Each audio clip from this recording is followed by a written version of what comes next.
Shut him up.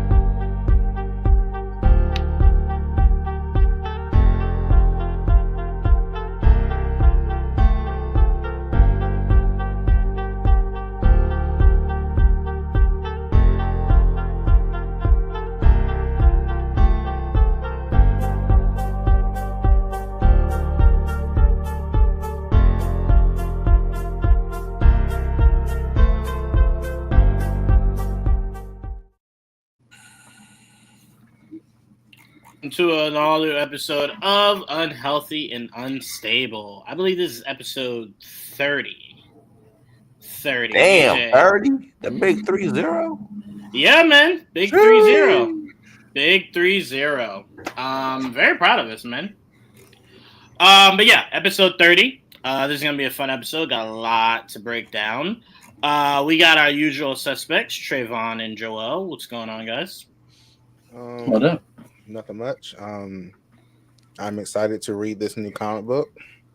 What's the comic book? I was about to say. Power Rangers Prime.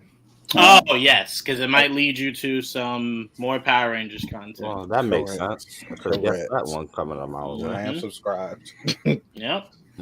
Well, Trevon's saying that for everyone listening to also go out and check out this Please comic so that Please it do. can get him his Power Rangers content that he needs. Please do. Please. I need it. I still think I Power know. Rangers should just play it I didn't safe, know just Trevon go read. animated. I I really read do. this. Oh. Learn something No, new every day. Trayvon. I read this and listen to audiobooks. That's what I do. Learn something new every day. Yeah.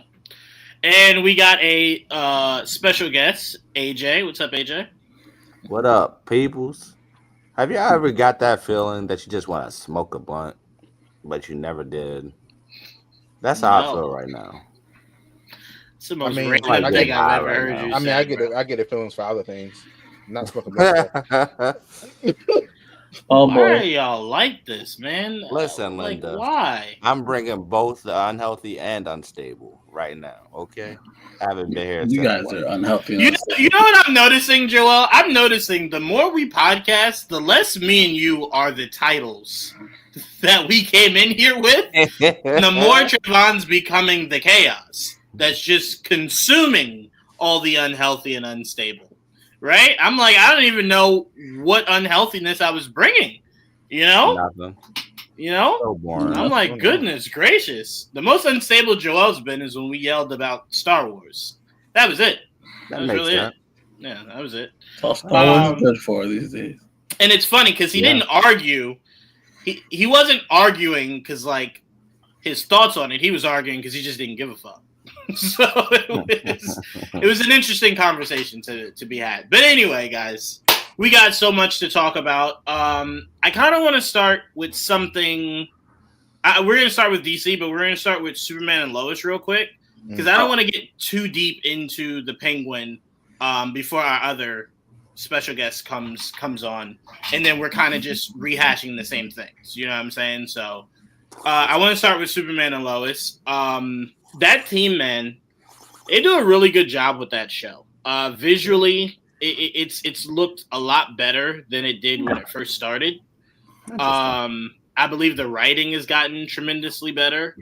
I believe these actors dug a little deeper for this season, acting wise. I just love everything about it. This newest episode, Joel, you're caught up, right? Mm-hmm. All right, Trayvon, I know you are because you messaged me immediately, and you know exactly why I ignored your message. But but I shared the sentiment and how great the episode was. I couldn't give you any validation for the other part. And AJ, I know you stopped watching CW maybe 15 years ago when it first started. Big So, mistake with this show. Big mistake with this show. No, you know it's funny. I'm gonna start with you, Joel. You know it not bothered me, but really bummed me out more so this episode than any episode before. This episode really was the one where I'm like, damn man, I miss Supergirl. I miss the idea that at one point we had the entire not her in every episode, just the idea that we could see her you know, because it would have been great to have her come down and be part of the family when he made his, you know, revelation at the end of the episode. Considering she did it in her finale, I thought it would be funny. Right. So I'm like, that would have been great.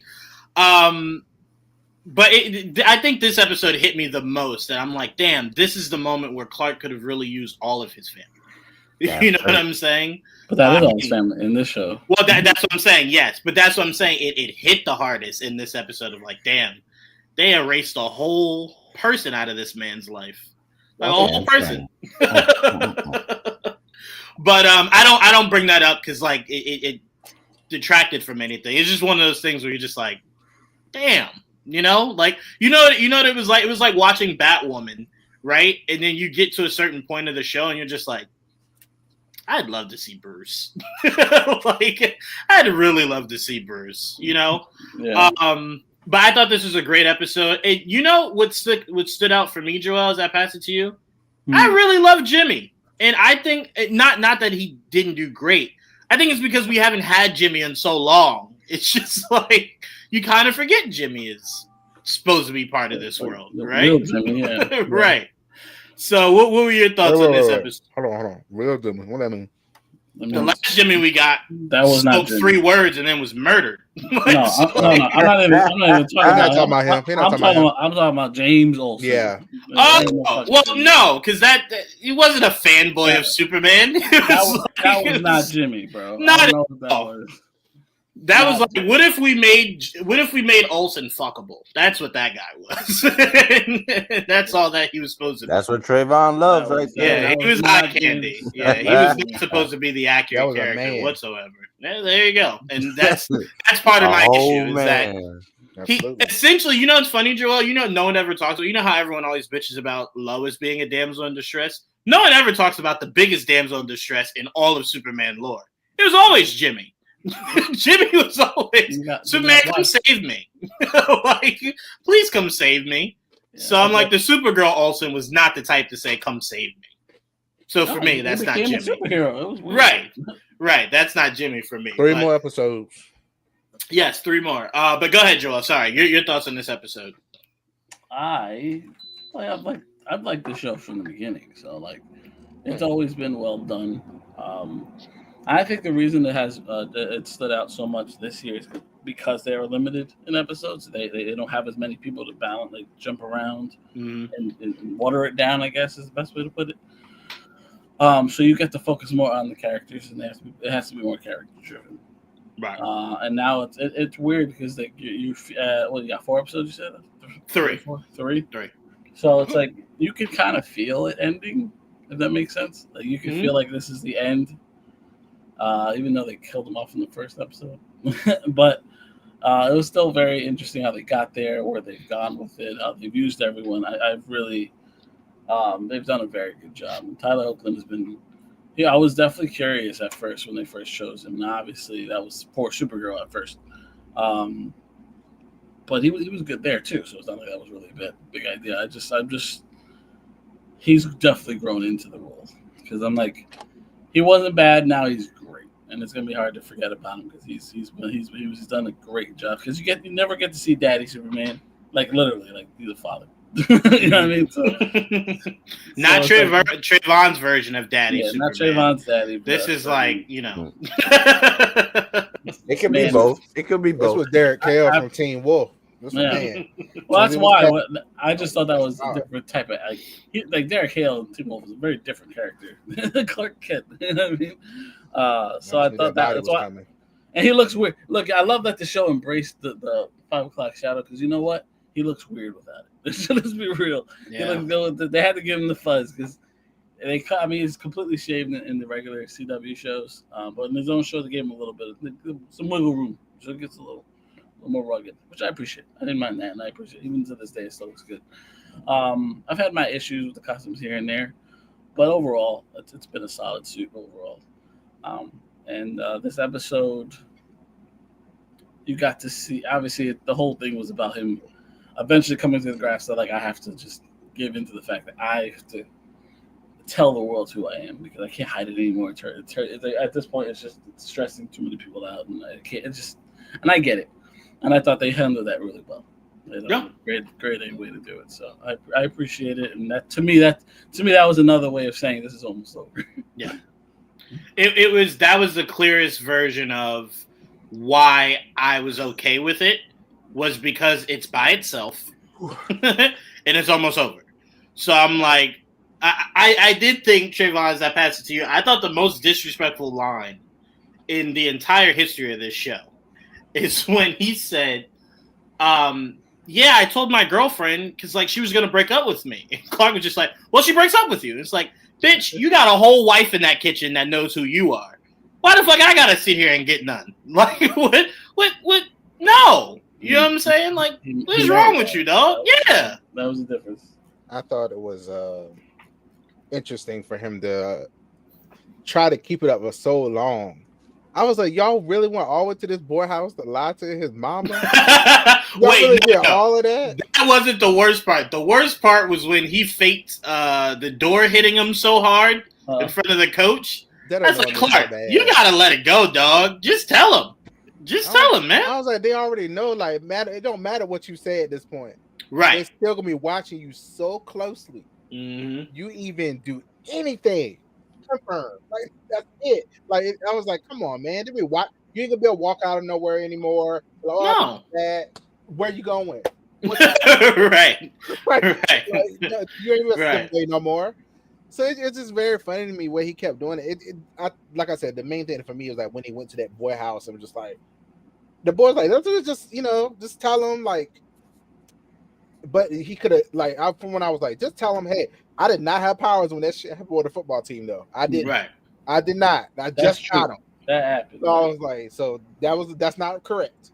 That was the whole thing. I was like, just clean that up and y'all just move on. But the fact that his mom was like, is he on drugs? Is he whatever? And I was like, okay, now we gotta stop now. Like that's not okay. But you got that boy looking like he crazy when he's not. I thought that was wild for him to even let that go that far. Yeah, I'm very happy how they did that. It's just very interesting for me that the dad would know that he's Superman and you would come in there with a gun threatening him. Mm-hmm. He could have literally just crushed you if he I think for him, for him it was more so. I think it was more so of a it was a double-sided sword, right? To where it was like, go ahead, yeah, go ahead. I'm wrong. I'm thinking the way I would handle it. I would have crushed him. So, let me take that back. So no, Clark wouldn't do it because Clark is very, I don't want to hurt anyone. Non-murderous? You could say it. Idiot. That's what I call it sometimes. I was like, you playing a hero is what some would call him. Lex would have been dust a long time ago. Dust. Like you can let him go so far. You go let him do a little too much now. I was like, all right, now it's time to really dust his ass. This is ridiculous. You died. like, come on now. But yeah, I mean, I just as I watch these shows, I'm just like, rule number one. I would handle it so differently. Woo. Rule number one: Trevon cannot have powers. You do watch a lot of the superhero stuff and never learn that that's not what they do. No, I like how the boys be flexing. Because those are not heroes. Right. That's the way I use my powers. I wouldn't be evil to people, but don't fuck with me. Oh, those guys are evil, to be fair. I'm just saying, I would be. Wait, hold on, Trevon. You can't kill people and then be like, hey, I'm not evil. I'm killing it out of the goodness of my heart. No. I said just don't fuck with me. I'm not gonna just do it just to do it. Just don't try me. That's all. Yes, and what would trying you be? What would trying you be? Give me an example. Everything. Just, all they gotta know is I use these powers. That's all. Like we ain't holding back. I'm gonna use them. I ain't one. You know what my question always is for you is when you won't hesitate to use your powers for any kind of craziness. Correct. Why is your examples never using it like for good? I will use it for good. I'm just saying, don't try me though. I've just never heard you say it. I've heard you very adamant about. I'm not Clark. I'll kill someone. I heard you very adamant about that. I'm not about to let you like threaten my wife multiple times, and I'm just gonna stand there and be like, "Oh, let's go talk." Oh, hold on. What multiverse is this? Trevon got a wife? Oh shit! Shit! Oh Let's shit! be clear. I like dick. So anyway, Nightwing is what he was referring to. Dick Grayson. He likes Dick Grayson. That works. Yeah. Make sure That's what he meant. I love how offended anyway, it was. so he was very offended. He almost fought me. You saw that, right? Damn, I was just trying to be lighthearted. Trevon was like, "I'll kill you." I'm like, "Oh shit! All right, well, damn. Okay." He accused me of being hetero. Ugh. Sorry. Anyway, didn't know that was such a negative. My bad. Go ahead. It is for me. Go ahead. Anyway, Okay. yeah. Look, I'm happy for y'all. Can't have power. Yeah, but yeah, I mean, I guess that would be mean. So yes, don't give me powers, but give me powers. I'll show you how to use them. Anyway, so the show's great. The show's great. The acting is great. I enjoy them. I do like that I just hope nothing happened to Lois by the end of the show. Like, I hope she dies. oh come on! That's because you said that. No. They haven't been, doing the cancel thing as much. It wouldn't have. To me, I don't think it would have the impact anymore. It wouldn't have the impact because you already did it with Clark. And she really went through cancer. Like, that's just I'm enjoying the. It seemed like Jordan's finally getting his mind together a little bit. Oh, okay, DJV. That makes sense. Okay, that makes sense. Okay. Yeah. And the other universe one is coming to kill that one. But anyway, so that's how we're okay, Trevon Kang. I'm thinking about the movie The One. Straight in that universe. I don't like it. Wait, I do love though that's your fear. That's your fear that somewhere in the multiverse, that's a Trevon out there. No, it's not. Just saying. And that might be the Trevon with powers. How angry would you be if in all the multiverse that Trevon was the only one with superpowers?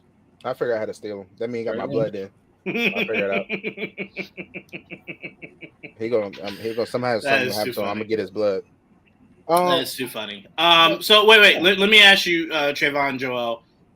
The penultimate or the actual finale? Do we think the boys get their suits? Next episode. Oh, next episode. Oh, wonderful. I don't know. Now everybody knows. The boys can't hide either. I would prefer the penultimate because it gives you a little more time with them. Right. Finale is just like one and done. Damn.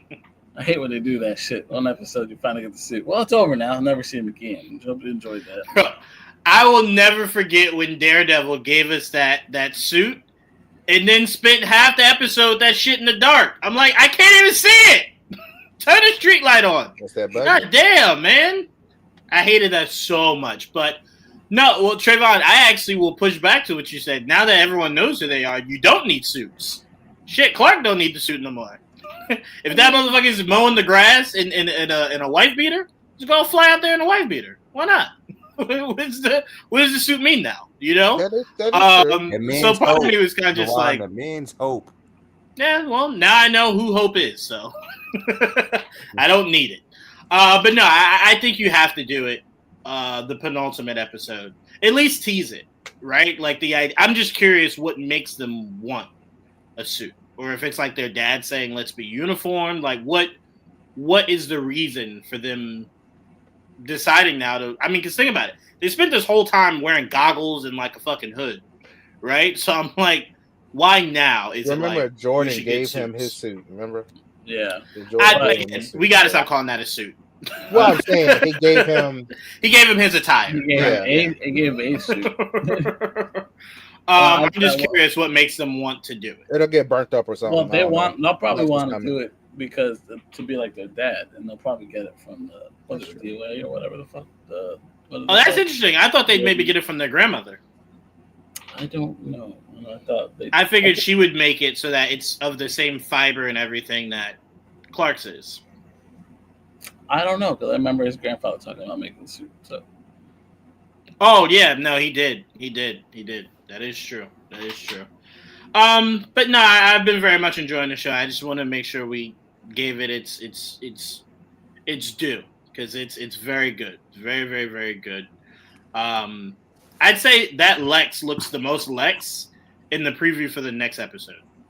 All other times I've seen him, I'm just like, I still can't see it. But this episode where he's fully suit and tie, I'm like, okay, I see it a little bit. He shaves and he's bald. Right. Wow. Again, it's like they said that's for the end. Oh, now he looks like Lex. Right. Because you know it's funny, Joel. You know how like sometimes you know someone from a show and that's all you see. Yeah, all I see is Walking, not Walking Dead. Walking Dead. Yeah, Walking Dead. Yeah, Walking Dead. Yeah, that's all I see. So every time I see him, I'm just like, I don't see Lex. And he looked a lot like that character in Walking Dead. Yes. So it's like it's much harder to see it. Like, but he's getting there, and we only got 3 episodes left. Next week is the suit and tie episode, so it's getting there. He's getting there. All right, let's move on. We had the, I'm going to say, quote-unquote series finale of The Penguin. Because if you listen to anyone that talks about that project, they're very loose on that being it. So I think they're waiting to see if it gets nominated. They're like, oh, yeah. Because think about it. That's exactly what Shogun did, right? Shogun was just like, this is it. And everyone was just like, we love it. And they're like, oh, well, we can make more. Like, we can do more. And we're like, yes, do that. And they're like, okay, fuck it. All right, bet. We got you. So I feel like Penguin's doing that, right? To where Matt Reeves is just like, yeah, we were only going to do 1 season. They're like, no, but we love this. And they're like, well, I mean, I can do more, right? Like, if you guys want. This episode, Trevor, I'm going to start with you because I think your reaction to this finale was probably my favorite. So give us your thoughts on the series finale, quote unquote, of The Penguin. Fuck Oz. I hate him to my core. I feel very weird that Colin came up with choking that boy. I know they want to kill him, but it's still very weird to hear he was like, "You know how we're gonna kill you? Choke you to death." Okay. I thought it was a little weird. But anyway, I think the show is very well done. They built his character very well for me to hate him to my core. They did a good job of making me feel bad for him at times, and now I want him to burn. I don't even want to burn. I want to go through a very painful death. That's what I want. Isn't that painful enough? No, I need him to be like 1,000 cuts, and then thrown like lemon on him, and then set him on Jamie fire. Well. Yeah, Jamie Prime. Hello, everybody. Still eyes. I'll reiterate if you didn't hear. I want to do 1,000 cuts, then throw a lemon on him, and then throw a lemon on him, and then lemon juice on him, and then burn him. That's what I want. He'll talk his way out of it. I want the girl, motherfucker right there. I want the girl. Actually, I want someone to kill the girlfriend first in front of him. Dang. Wait, hold on. And then I'll bring her in. I don't give a damn. She is sick. She is kind of sick. Sent him there, and now she's dressed up as his mama. You weird too, girl. You gotta go to. Yeah, she's kind of sick. I don't know. Go ahead. It's her job. Hold on, it is her job. Time out. She called. No, AJ, hold on. You got to go beneath that. You sent this chick to come murder me. The least you can do is dress as my mother if I ask you to. That is the least you can do. Look, because I know somewhere deep down Oz knows. Bitch, the only person I told I was there was you. So she came. She got it from you. Look, I blame her as well for the Vic death, because if they never got found, the mom would never got captured. Sophia would never find out about the brother thing, and would not find out that the mom hated him all that time. He wouldn't have been so. We are not going to blame Eve for this. I am blaming her. I am fully. No, you will not. Just the same. Just burn her ass too. So that's how I feel right now. I hate them both.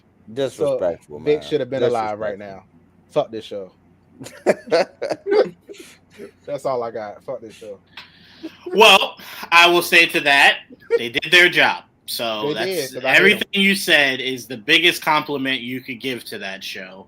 I had no problem with Vic being the casualty, because Not really a casualty, but. Well, I mean, a casualty for people. He's a fan favorite for a lot of people. Oh, so he was the casualty of like you love the show, but the casualty is he got to go. Fair enough. He's got to go. I mean, character. Yeah. Right.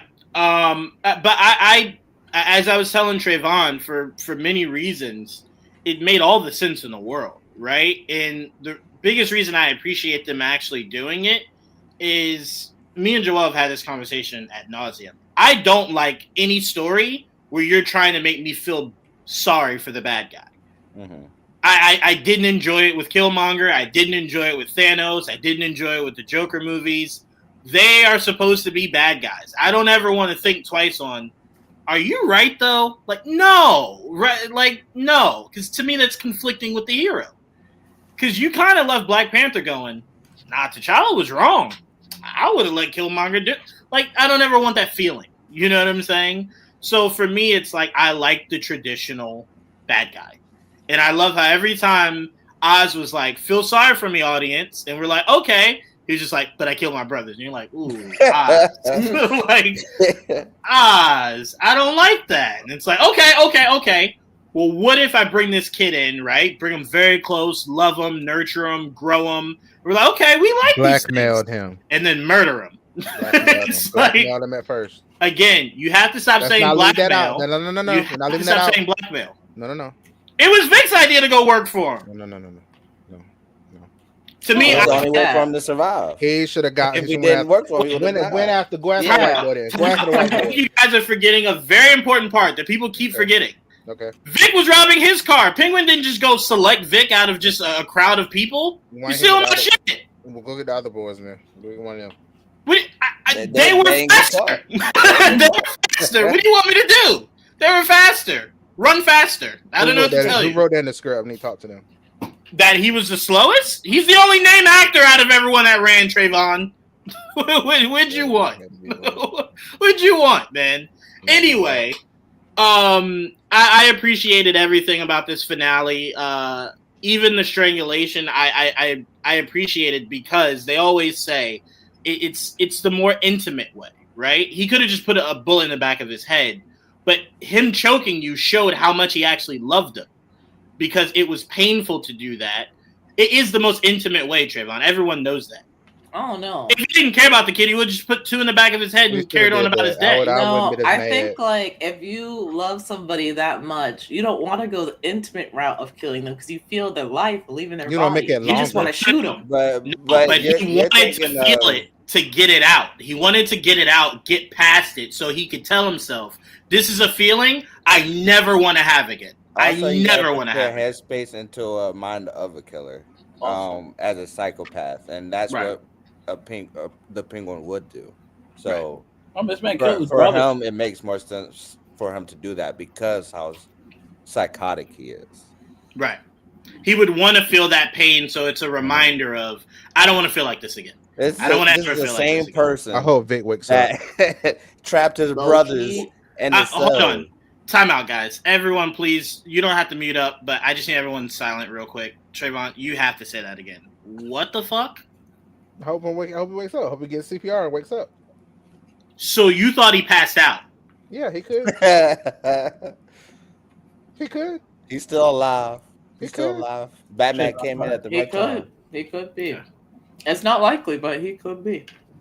I'd go a step above not likely. Like, no, he's dead. If he shot him, that's definitive. It's like, oh, he's. Well, again, I believe Oz knew for a fact he choked the life out of this kid. So I don't think there was any doubt when Oz got up and walked away of like, nah, he could be alive. I think Oz very much is like, I've choked someone out before, and I did it again. And he's dead. For someone who's killed people in numerous ways, I'd assume so. Yeah, probably at some point. But I love this. Had a heart attack. Yeah, there you go. I will say probably my favorite transition of this episode was when he's obviously in like now the penthouse and he's saying like, we finally did it. Who can stop us? And then it like pans out and then you just see the bat symbol and it's just like, you forgot about somebody, Oz. Like, now you're on the radar, Batman. Before it was kind of just chaos. Now you're on the radar, dog. Can you blame him, though? Like, he wasn't present for the whole series. No, so Penguin probably forgot. Penguin was just like, he's doing other shit. He doesn't care. Yeah, he's a one-hit wonder. He's not coming back. Yeah, you know it's so funny. Everyone keeps like replaying the clip of like Oz saying like, all right, well, who will stop us? And then the next clip is the cut scene in the Arkham game where he's just beating the dog shit out of Penguin. It's just like, that's what everyone wants. That's how everyone wants part 2 to start. It's like just Batman throwing Penguin through a glass, like just beating the dog shit out of him. And dying. Okay, Trevon. But I did love everything about this, man. I thought they did a really. Is it just me, or did it seem like as the season went, the more closer they got to Oz's face, the more you could clearly see Colin Farrell? I don't know if they changed anything like slightly from the movie. When you watch the movie, it's just there's no Colin Farrell in there. In this show, it's like I can see Colin Farrell a lot more in like when they get close up than I did before. But no, I very much love this show. This was great. I do not need a season 2.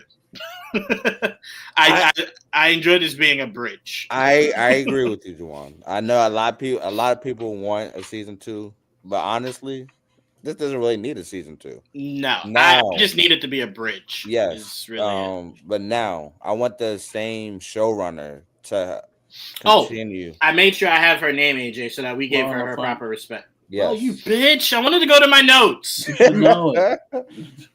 But yes. She needs to do another show. Can I be honest with you? Or a movie. Can I be honest with you? I wouldn't mind it if Matt Reeves kind of maybe wanted to take a step back for part 3. I wouldn't mind for her to but for her to direct part 3. I wouldn't mind that at all. Like, give her a shot at like a Batman movie. Yeah, she can write it too. I didn't mean that like any disrespect to her writing. I'm just saying I definitely would. I wouldn't mind that at all for her to take something big like that. But I'm glad, Joel, that you did say her name, AJ. That we are talking about Lauren LaFranc. I don't want it to be lost in people thinking the Matt Reeves Penguin show.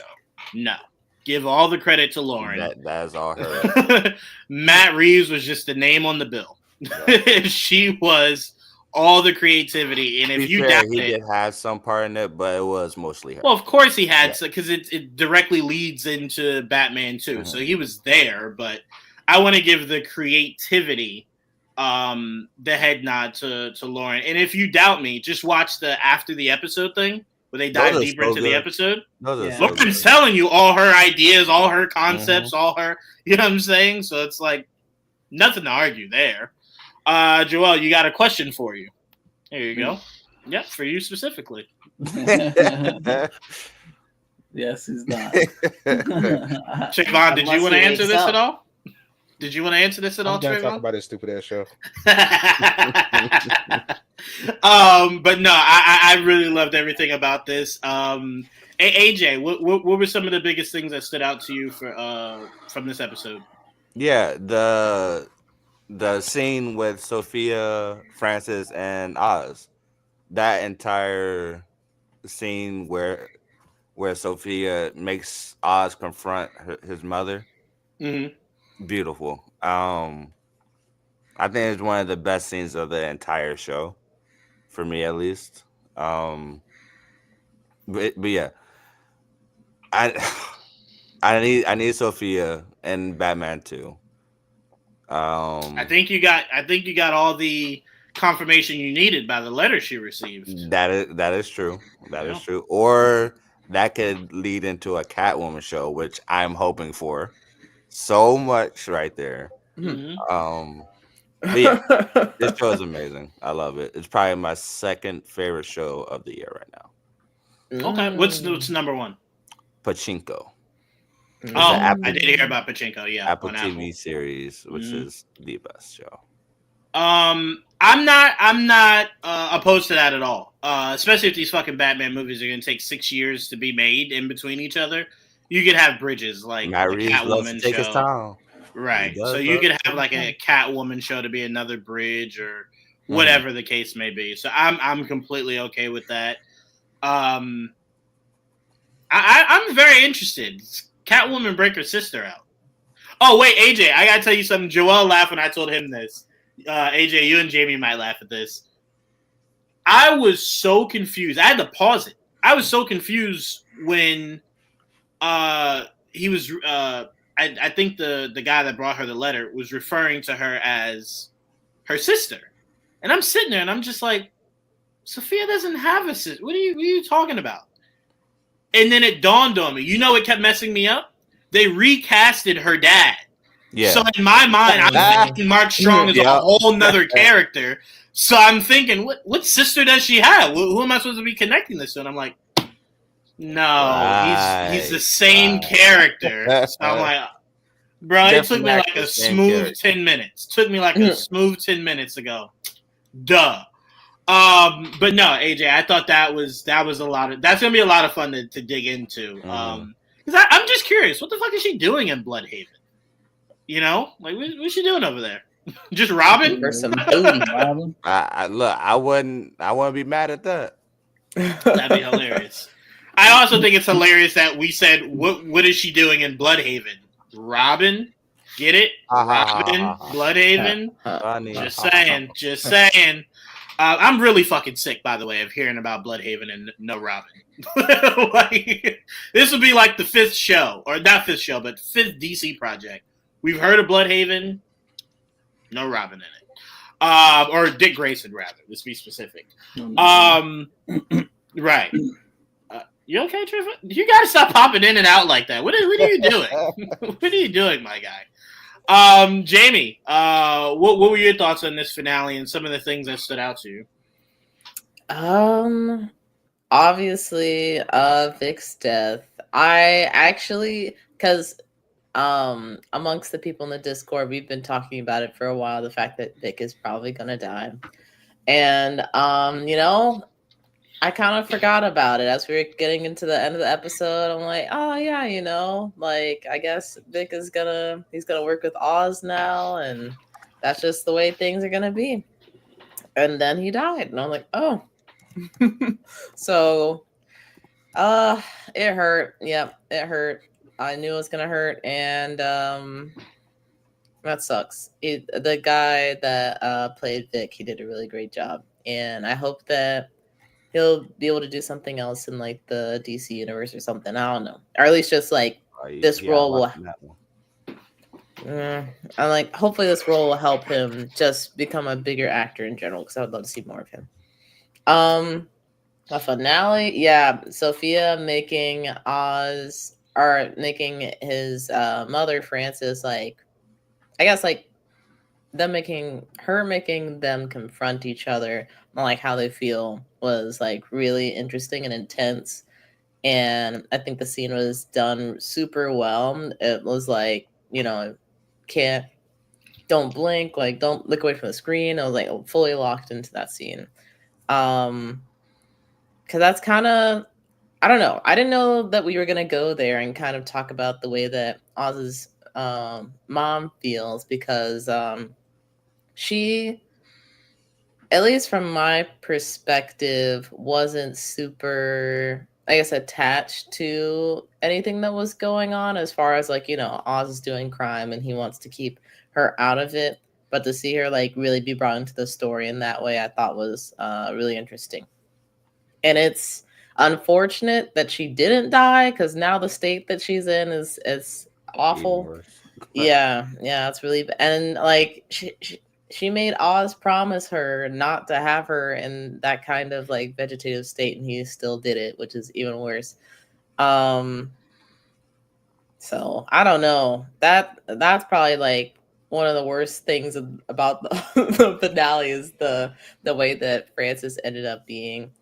What else about this? Oh my gosh, the way that Oz like led Sophia to the dock and like got her locked up back in Arkham instead of like killing her. I'm like, damn, that was a gut, or a knife in the gut. That was insane. Can I tell you what hurt me from that scene, Jamie? Mm-hmm. I allowed my obsession with Batman to kick in right there. When that light shined, I was just like, "Oh, Batman's gonna come arrest Sophia." Yeah, and then when I saw cop cars pull up, I was like, "Oh, Gordon's gonna come arrest Sophia." And I was just like, "God, I can't strike out on both. Like, you couldn't put Jim in just this, just to arrest her. Not even Jim. Like, God damn, this captain is doing way above his pay grade work. Like, well above it. Yep. It was funny because I watched it with Didge and I was thinking like, damn, like how long was Sophia standing there that the cops got there after Oz left?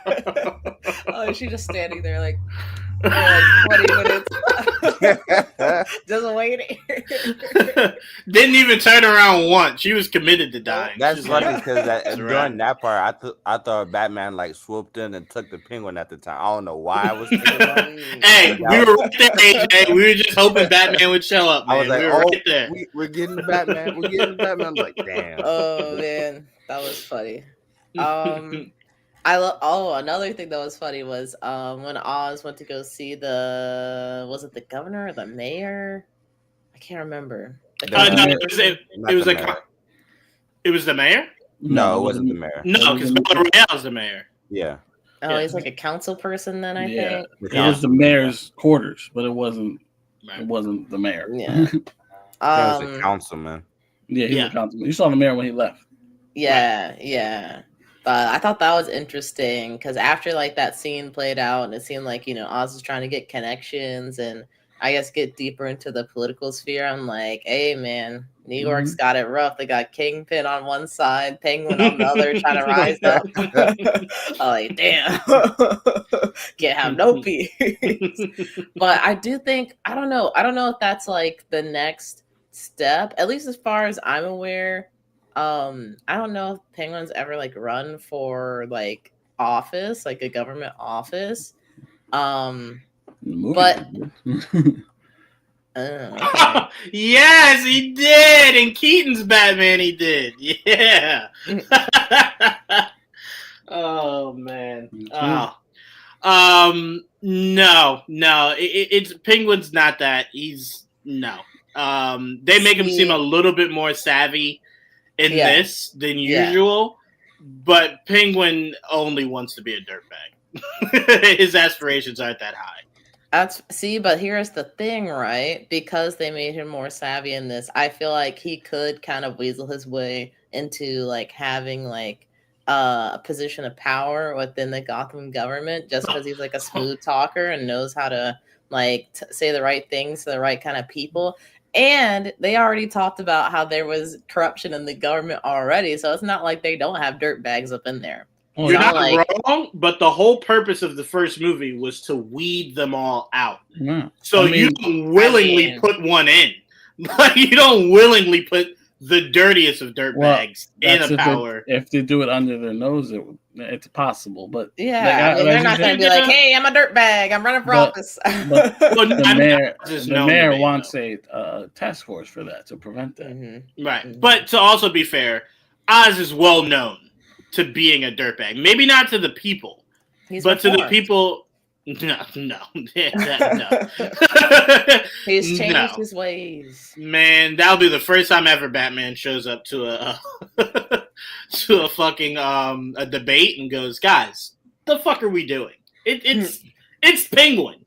Like, no, we're not doing this. No." It would be different. It would be different, and in a universe where it's not attached to anything, if Matt Reeves wants to be drastically different, this is a space to do it. Yeah, maybe. I would say it's not believable, but we live in weird times. Very much so. Very much so. I'm trying to think what else. It's technically only been a few days, but it feels like a lifetime since I watched the finale. No, this is honestly it's a really really great finale.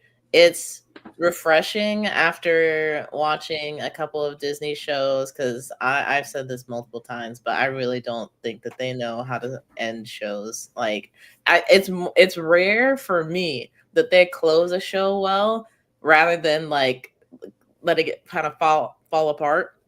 So it's nice to have a show that had like a strong beginning and a strong ending. And yeah, I really enjoyed the series.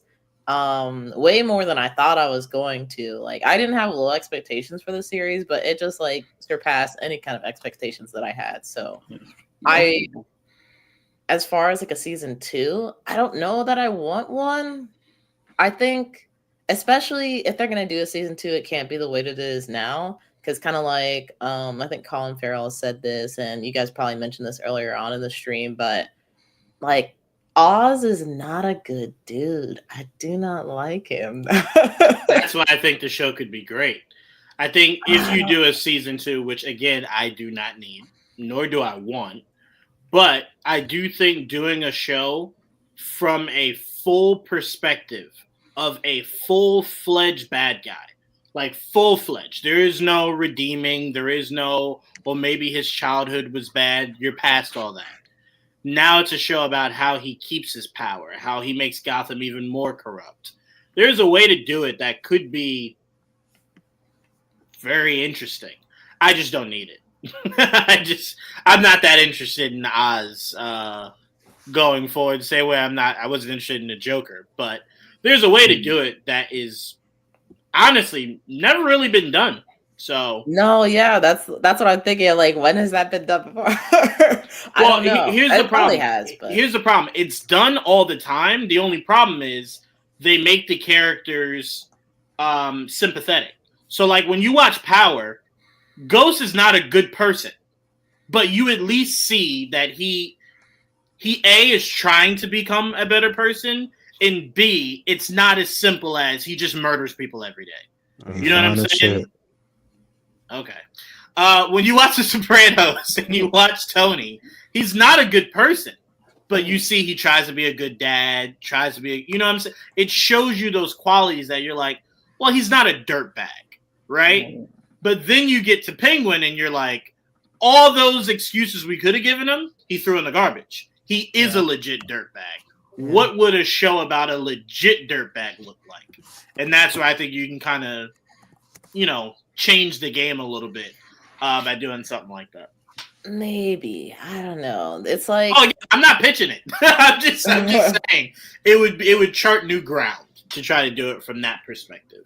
Like, for me, the first season of House of the Dragon, it was like I enjoyed it, but at the same time, I wasn't like jonesing for the next episode because like all the people, in my opinion, were horrible. And I don't have anybody to root for. I can't relate to any of these characters. Like, I'm just watching horrible people do horrible things. And then that's what I think, though. I started to fall in love with that show was that I didn't need to pick a side till I needed to, but I didn't need to immediately pick a side. It was more so just like, I hate all of you. All of you are gross and weird and psychopaths and murderers. And then you start to kind of see it a little bit more, and you're kind of just like, oh, I definitely have a side. I definitely have a side. I waited to watch season 2 for a little bit, and then talking with like Trevon about like what he was thinking, and he was like, I'm just here for the dragons. I'm like, you know what? Maybe I'll just be here for the dragons too. It's a great middle ground. I enjoyed it. It's a great middle ground. Joelle, is that passage to you? Very interesting with everyone talking about how much they love Vic. Matt Reeves actually revealed in an interview recently that Vic almost met Bruce Wayne. No. Oh, damn. Yeah. Vic almost met Bruce Wayne. Apparently, quote, we tried a few different ideas conceptually. One idea they toyed with was having Bruce Wayne appear before Vic. But even that ended up throwing things off too much. Which he's right. Because the first thing I would have said is, well, if you got time to bump into Vic, you got time to suit up and go beat Penguin's ass real quick. So he's absolutely right. Because I would have not given him any leeway of saying it was just a cameo. Nah, dog. Absolutely not. So I'm like, I respect it. Joel, your thoughts on that little quote there from Matt Reeves, and your thoughts on this finale? Any cameo would have been cool, but I also understand that it's best to like not have him show up because it would have definitely taken away from a lot of the rest of the characters on that show. Because you're there, he never showed up once, and you guys are ready to see him. You know what I mean? Right. It's like so. Like I wish they did mention him more. Like he does exist. That's about probably the only thing I would have liked a little more acknowledging his existence. But aside from that, him not being in the show is fine with me. Because I really did want to focus on the Penguin, and I loved their version of the Penguin. Now they used it did sound a little different with Penguin than they usually did. He's like poor in this. Penguin is normally rich, right? Yep. They changed his name from Cobblepot to Cobb. They shortened it. I guess to show. I guess Cobblepot sounds rich and snooty. I don't know. It was a choice. But like I've always been interested in. I think the Batman villains are the best villains in comics. You know, so like. It's just to get a show dedicated to the Penguin. I never thought I'd give a fuck, but they made you give a fuck. And I really appreciate that, honestly, because I wish there was maybe some other characters I recognized, but they did use a lot. I mean, they used a lot of the Falcone family. They implemented some of those characters that were in the Long Halloween, so you got to see some of them in live action. We got a nice little cameo by Magpie. Who saw that coming? Nobody. Did not. I did not. Still shocked. Yeah. You get. I enjoy it. You got some Rex Calabrese. I was like, that's cool. I mean, you hear about him. You rarely ever see that dude. So that's cool. You get some of that. Again, just like with Batman, Gordon would have been cool to have in the show. Just at least in a cameo. A cameo I could have lived with, but. Nothing, which is fine. You know, you get over it. And like I told you from the beginning, if I just get the bat signal at the end, I'll be happy.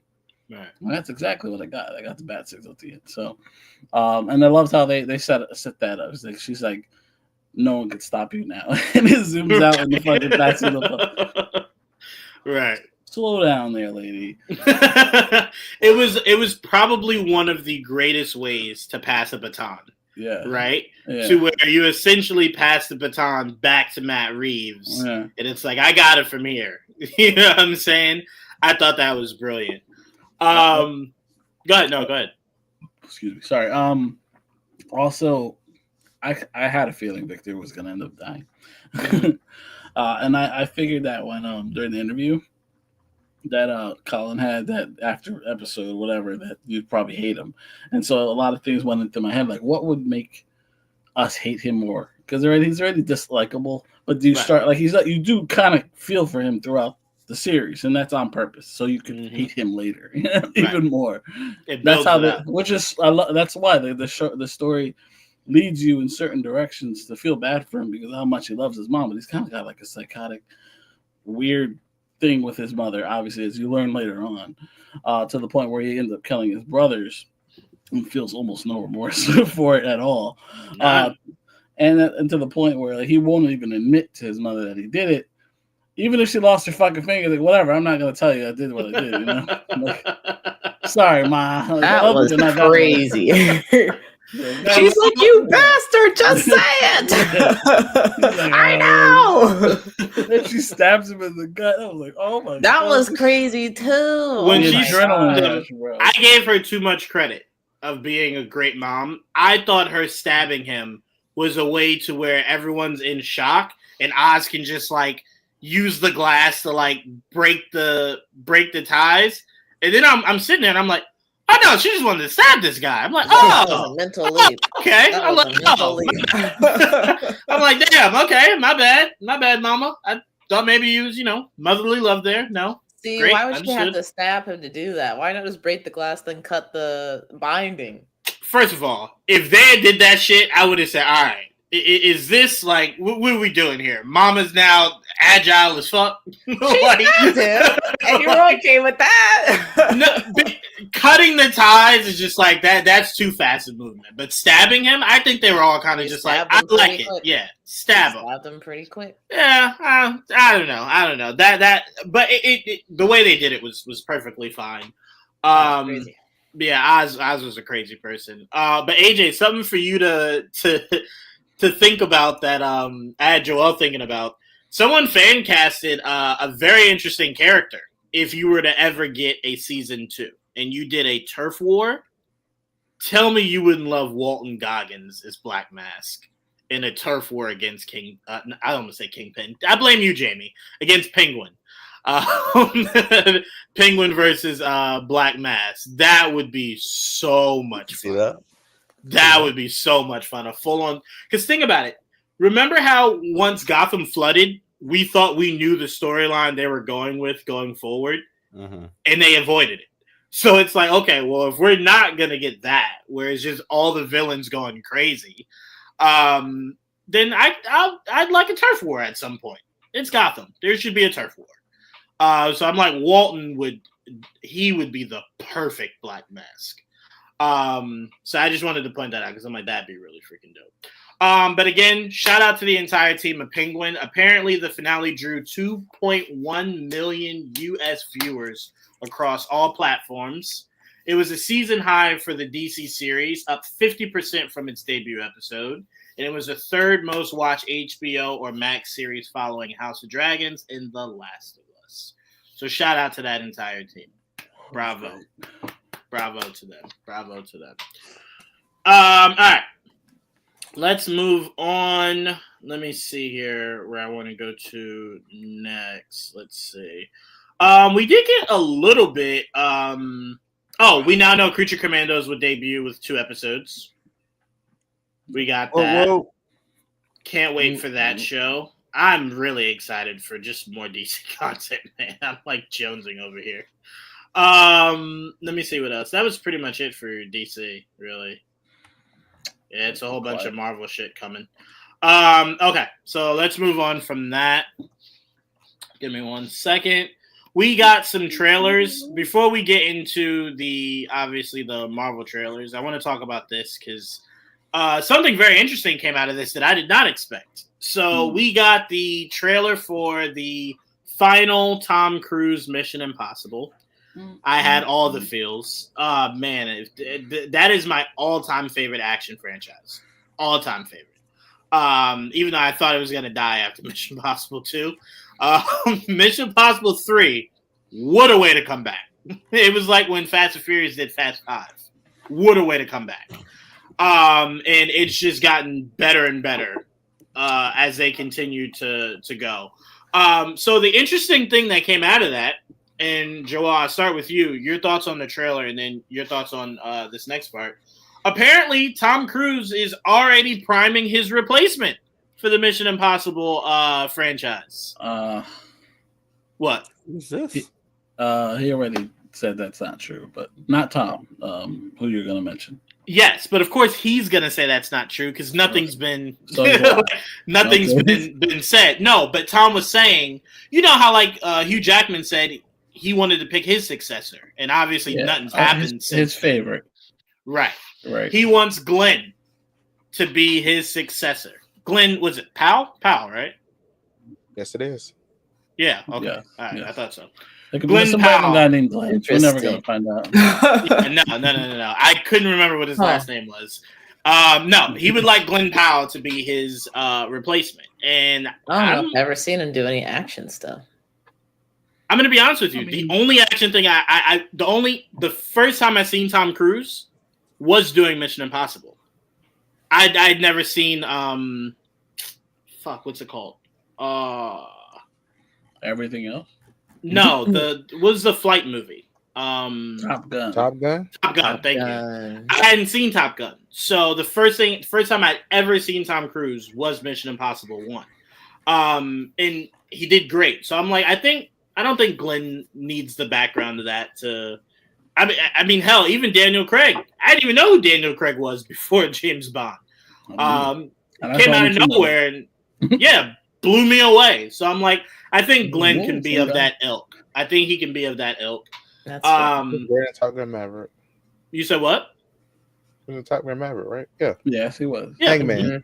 Yeah, Hangman. That might be where Tom really grew a liking to him. Yeah, maybe. I was gonna say he did an action franchise. What do you do? Sit in a chair? That's true. So I'm not sure. Like, what was the accident in Top Gun that wasn't involving the jets? beach when they played on the beach. They're That's playing so volley. funny. That's so funny to picture that every day Tom Cruise showed up to set with Glenn. He's just staring at him. Glenn's like, "Is everything okay?" In the back of Tom's head, he's like, "You could be Ethan Hunt."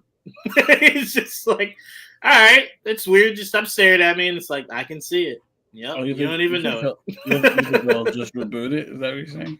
Yeah, but I look, if they don't reboot the movie, I 100% want to see Amazon try to pick this up and do a series of it, because Mission Impossible shouldn't die. It's just a really great concept of a franchise.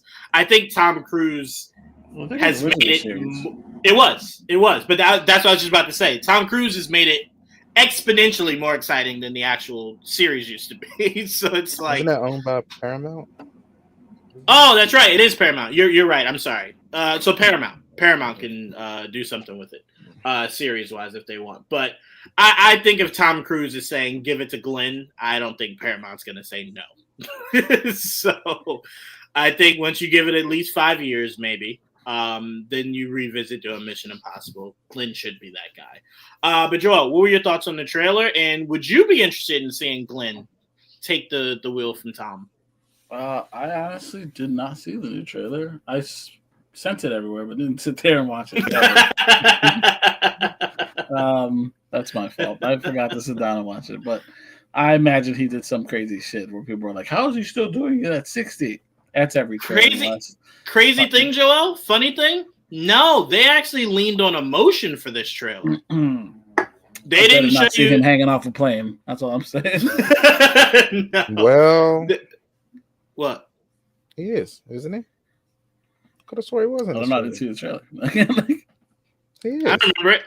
He is? Well, that wouldn't be crazy. That wouldn't be anything crazy. We've seen him do that already. That's still, but I'm saying that's crazy. That's insane. No, the craziest thing that motherfucker I've ever seen a motherfucker do is take a dirt bike into clear air and then try to parachute off that shit. Yeah. I'm like, that was insane. That was weird. Hanging off the airplane multiple times. I could have done that. He hung off the airplane. That was crazy too. AJ, you would have died revving the engine to make the jump. AJ goes, "Whoa!" It was the hollow jump. The Halo jump was real too, right? I forget. Yeah, Halo jump was all him too. That's to me the craziest thing in the world. You know how high that is? Very, very, very high.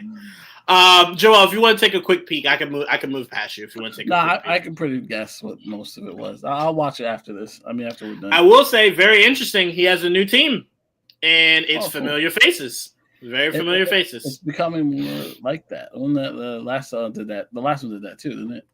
Mm-hmm. Yep. Yeah. So it's becoming more like, hey, look, remember me? We were friends. I like that though. I like when they bring back people from the past.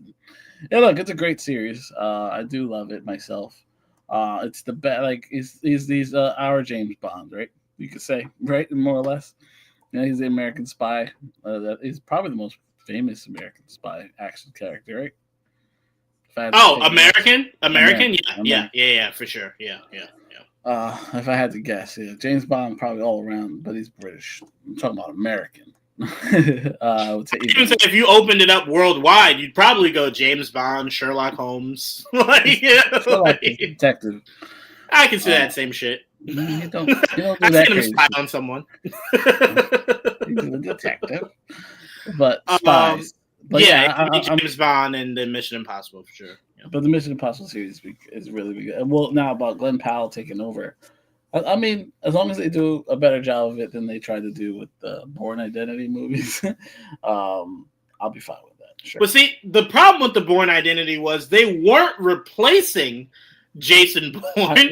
No. They were just saying this is another person. Yeah, another person in the experiment. It was just like, we want Jason back. Like, to me, I mean a reboot where he is Ethan Hunt. You're not doing someone else from that. Because remember, it's not a program where they make Ethan Hunts. It's like Ethan Hunt was the most accomplished one. Right. Of that entire thing. Right. How about Jeremy Renner's in it, right? Yeah, and the Bourne one. I'm Bourne definitely Legacy. I think it's because I'm talking about the Mission Impossible. Oh yes, he was. Yeah, he was. Yeah, because I get confused sometimes because he's in both. So it's like he was, and then he just wasn't. He was supposed to take over the Bourne movies. Was he supposed to also take over the Mission Impossible movies? And So originally, where he was supposed to be in Mission Impossible was, remember Alec Baldwin's role? I remember, yeah. That is what they were grooming him to be at some point, was to take over.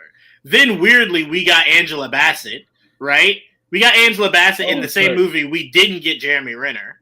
Then we get in this movie, Angela Bassett's back. So it's like like no Jeremy Renner again. So it's like, I don't know if they had beef. I don't know what happened, but he wasn't supposed to replace Ethan Hunt. He was supposed to, I think, replace being the head of IMF. So I don't know what happened there. But I enjoyed him and what he brought to Mission Impossible. I enjoyed him a lot. Again. You know? They just disappeared. Is this the last one? Is that what they said? Yeah, very last one. Yep. That's crazy to say out loud. But, Yep. Hey, you can tell us the last one. Tom said, I ain't cutting my hair. Fuck y'all. Roll camera. But Ethan Hunt has short hair. Roll camera. It just gets longer. Not cutting it. Let's go. AJ, you being the big action buff here, how are you feeling about Mission Impossible coming to an end? It's sad. What? When was the first one? Like back in 2090? No, 90s. It was the end of towards the end of the 90s. Yeah, the Mission Impossible 1. Because I think Mission Impossible 2 was 2001, 2002. That's probably what I was thinking of. Yeah, part 2 was like early 2000s. Yeah, it's been a long ride. It has. It's been a long ride. You see it in part 1. Ride. Mission Impossible. Baby, 96. Down. 96, yeah. Okay. That's crazy. I know. Shit, that was when I was born.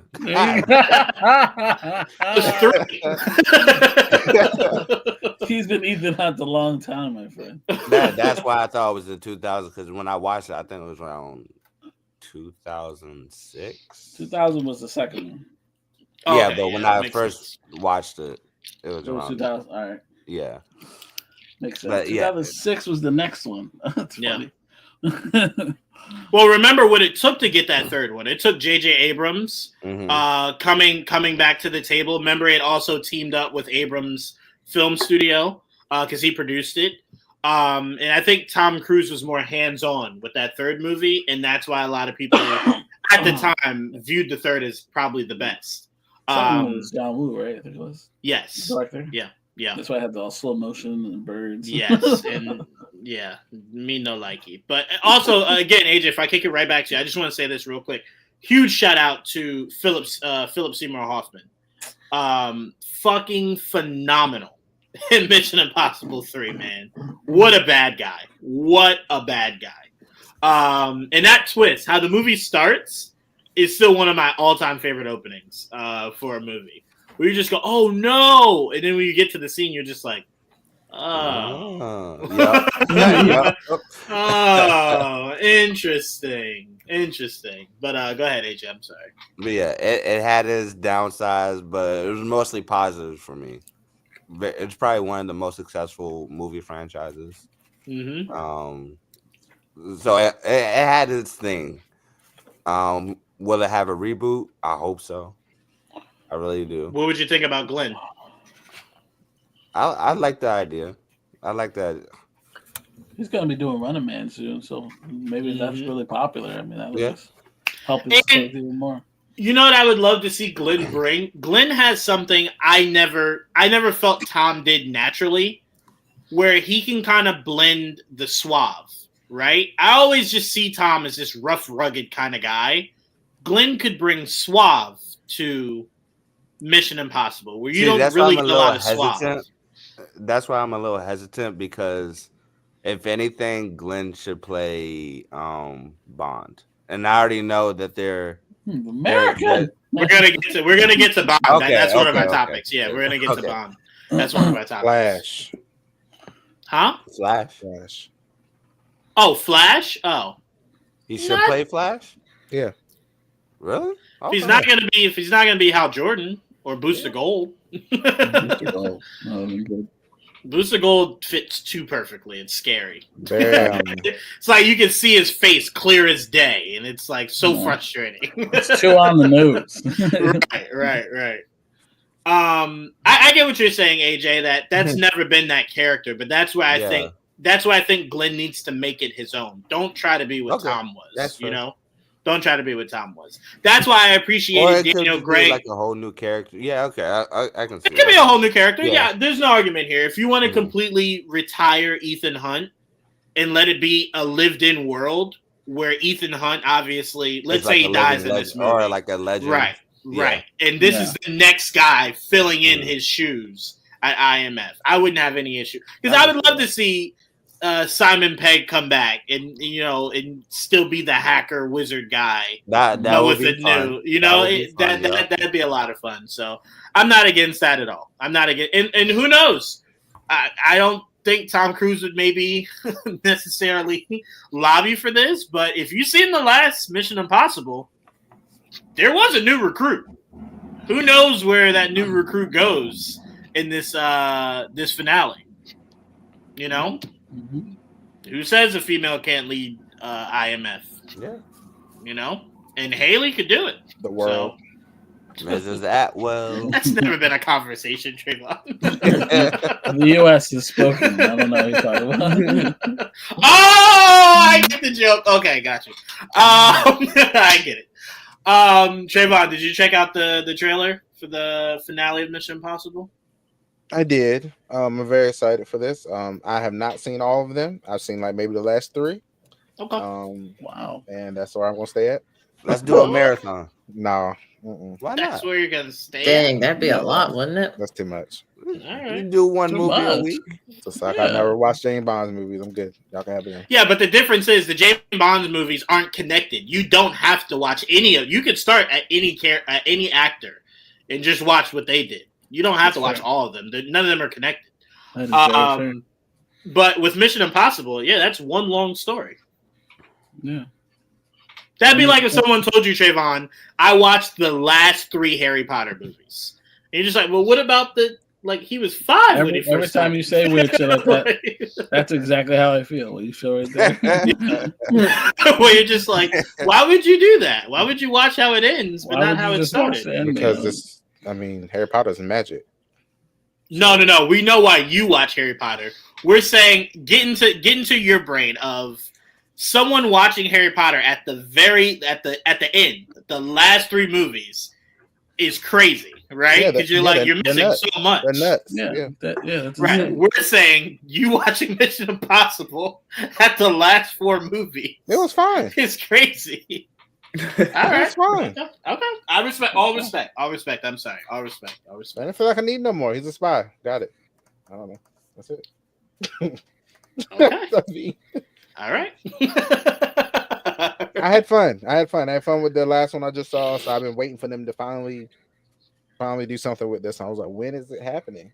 And finally we got it. So well, remember we I think they got affected. Yeah, pandemic, and then their biggest issue was towards the end of last year with the strike. That's right. They were still finishing up on a lot of filming and whatnot. So that strike did not help anything whatsoever. So I'll definitely need to rewatch part 1 before this one. So yeah. Okay. Or just rewatch them all from the beginning. Yeah. You still got a ways to go. You know.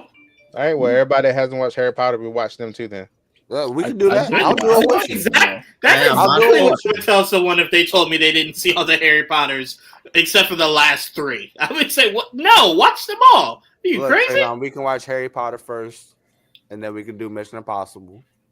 I mean, that's a hell of a. Call me when you get to 4. Yeah, that's committing way too much time for 2 franchises. I just watched the first 3. Watch them again. And how did you stop? Keep going. Wait, the first 3 Harry Potter? Yeah. I started watching the Harry Potter movies at the beginning of the month. I've taken a small break, but I'm gonna get back to it. It's overwhelming. I'm sorry. It's dawning on me that that's what you're saying.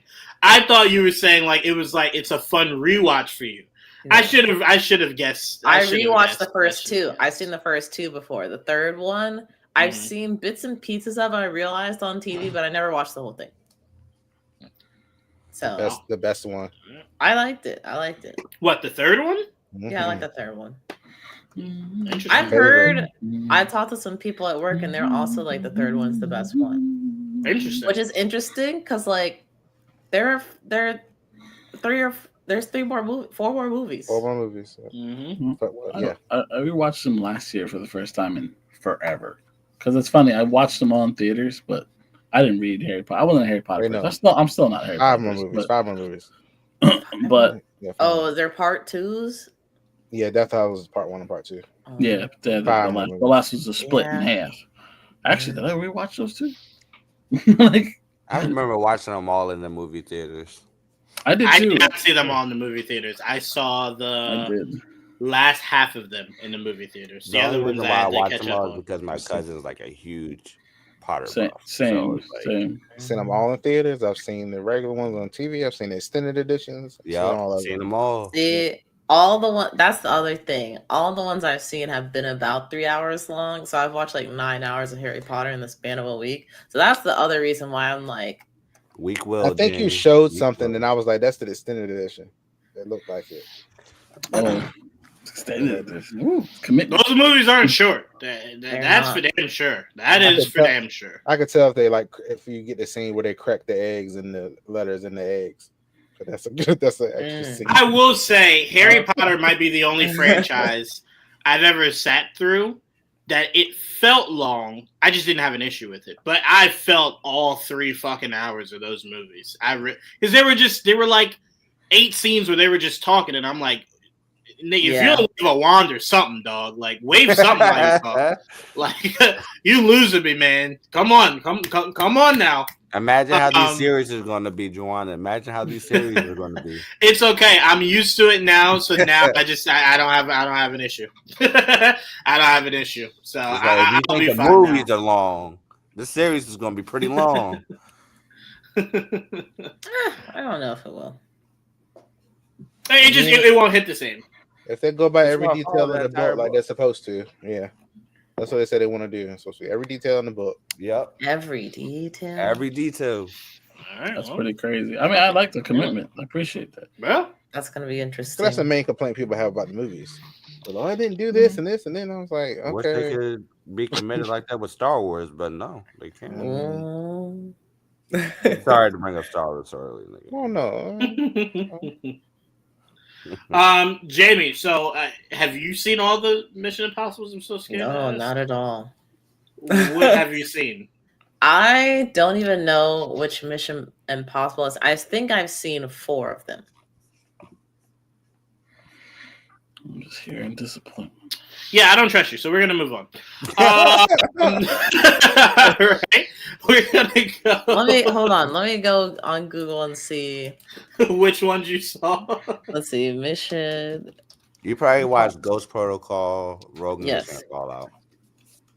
Movies. Most recent shit. So I've only seen 2.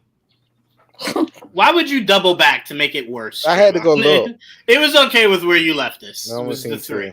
So you probably, Trevon, you probably watched Mission Impossible. What is it? Fallout, and then the last one.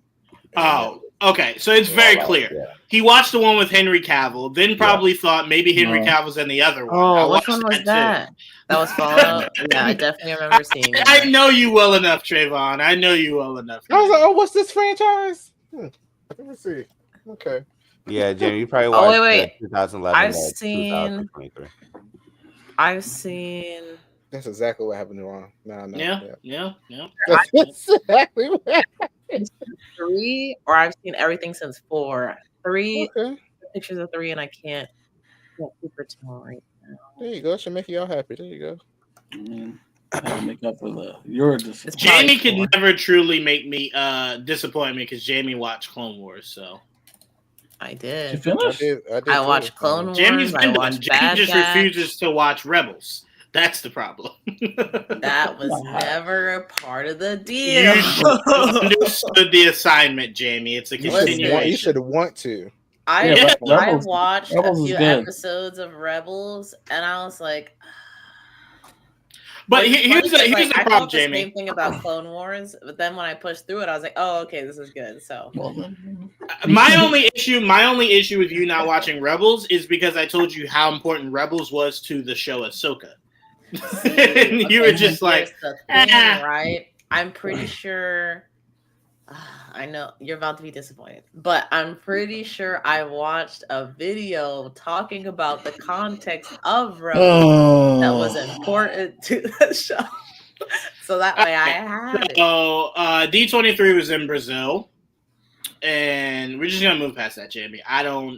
Doctor said I should stay away from stress, and the palpitations I just got just listening to you talk, just off the scale. So we're just gonna push past it. What generation is that? I don't like that generation. All right, so we're gonna go to D23 in Brazil. I don't know why they called it an extended look for Thunderbolts when that was just a trailer. Yeah, I don't really know why. I thought there was gonna be interviews inside. That's what I thought, and I'm like, you just gave me the new trailer. I'm like, all right. I'm not mad at it. I just don't know why you call it an extended look. Yeah. You know what it reminds me of, Joel? It upset me when Matt Reeves came out that year and was like, we've only been filming for like a week and a half, so here's a snippet. And that trailer was like 2 minutes. 3 minutes. It was 3 minutes long. It was like, Matt, that's not a snippet, dog. That's a full-length trailer. What are you doing to me? I'm thinking you're just going to see the build-up to seeing him in the suit, and we get a full-on trailer, and I'm like, oh my God, this is more than I expected. Like, damn. So anyway, so we got Thunderbolts trailer, we got a brand new Captain America trailer, and then we got a lot of news that came out of the interviews from D23 Brazil that we'll go over. Let's start with Captain America. Joel. Yeah. I love this trailer, man. I really do. And I know you keep trying to tell me to temper my expectations, but there were at least 3 different scenes. I have hand on the Bible, believe he was talking to an Avenger. Hand on the Bible. Hand on the Bible, believe it. Believe it, believe it, believe it. But I really, truly did love this trailer. And damn, I can't wait to see this movie. What were your thoughts, man? As I do with everything, you always temper your expectations. You can be excited, but man, you gotta level it out. You're gonna kill yourself. But yeah, I really liked the trailer. It was really fun.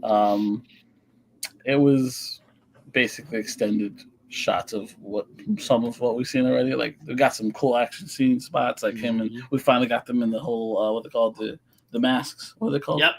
Yep. I forgot what they're called. It's their stealth suits, but the helmet it's called something. Yeah, their elevation mask, because for when they get to the speed is too much, and for human beings, yeah, they need something, the breathing apparatus. So that's what that's for. So I believe him and Falcon have that, but you get to see Caps. Falcon definitely has it. I know that from the figures. Yeah, exactly. So, and we've seen promo art with them wearing it. So, but we see Cap come down and that with the mask on, then it comes off. Like that was pretty dope. And we got probably even weirdly a much better look at Red Hulk, which was like, that looks fantastic. And then it's funny how much they've shown us a lot and also shown us nothing at the same time. It's pretty crazy because I'm like watching, I'm like looking for like if I'm missing somebody because they haven't really shown a lot of people. I mean, they basically showed us the same people every trailer. Not really. We've heard the leader, never seen him. Yeah, we've never seen the leader. We know he's there somewhere. We don't even have leaked promo. Funko Pop is failing us with. There was a promo. Oh no! Don't bring Funko Pop in there. No, Funko Pop's usually been good with hooking us up with spoilers. They're failing us right now. That's what I'm saying. I don't want any spoilers. We did get the McDonald's did spoil a lot of some of the stuff earlier. Remember, like because they were promoting months ago. I forgot. Yeah, I forgot about that. I don't even remember what it looked like. And it was literally in McDonald's like a couple months ago because I guess they're like, fuck it, do it. And it's not until February. They've seen it. Just do it. Yeah, so do it. But yeah, I mean, I like everything I've seen. I can't wait to learn more about the story itself. But I don't know. It's just I like the feel of it. I don't know if that makes sense. It's just like I like everything. Maybe it's the it just looks cool. It's nice to see Cap back, like the Captain America movie again, and it kind of has a Winter Soldier feel to it, which I like. Just temper. I say temper, but be excited. Temper, but be excited. Yeah. I do love how the early reports were like they had to do reshoots because there was not enough action, right? So these 2 trailers, they're just like, fuck a story. Action them out. Action them out. Just throw action. More action. More action. So they know exactly what they're doing. They're like, no, we heard the reports. Look at all this good shit. They're actually, didn't they just do reshoots? Or they're in the middle of doing more reshoots? Doing it right now. They're currently doing it right now. Yeah. Apparently, it's called the Flight Vision mask.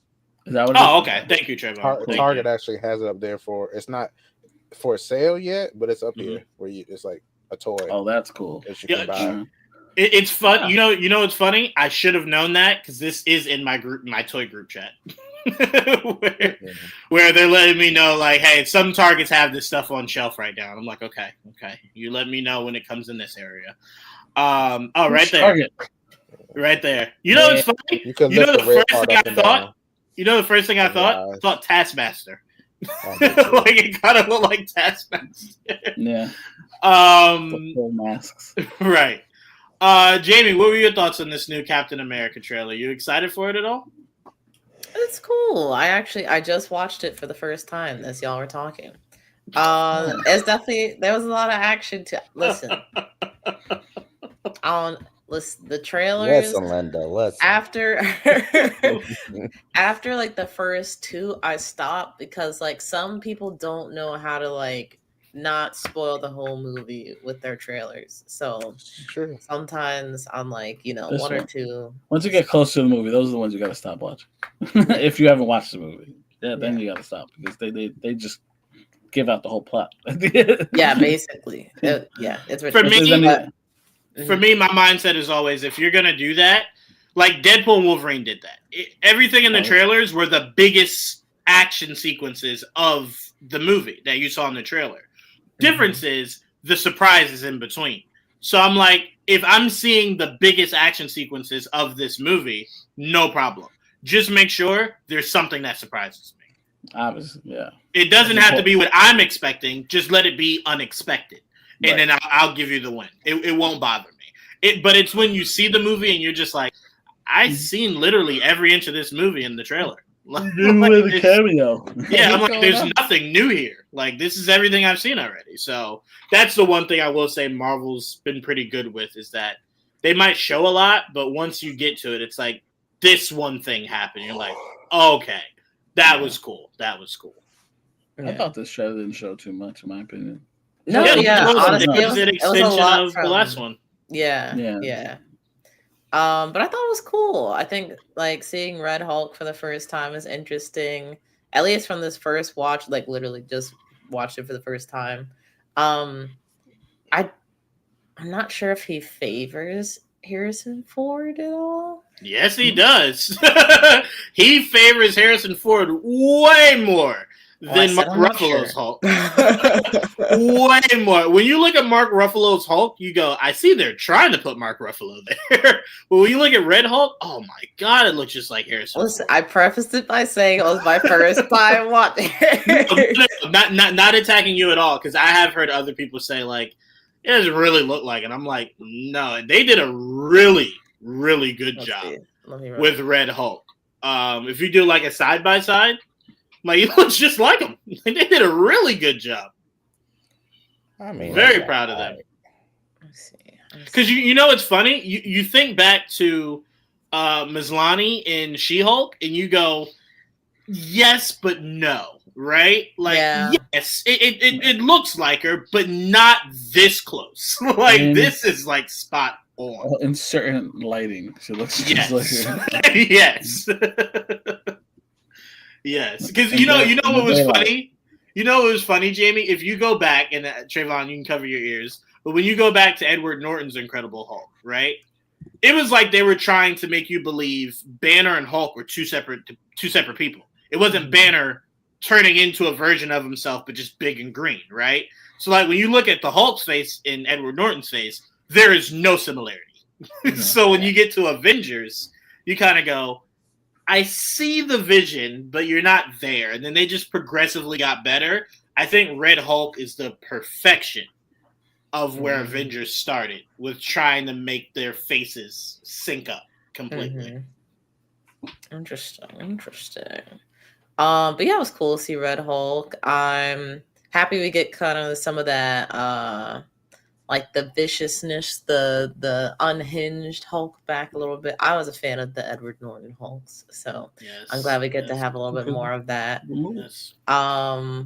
What else about the trailer? I thought it was interesting seeing that Cap has like a helmet thing that comes down now when he flies. I guess it's like high altitude kind of mask. Yeah. That's interesting because I don't know if he's ever worn a mask as Falcon before, but no, I don't think he's ever flown that high. I think this is new. This is new territory.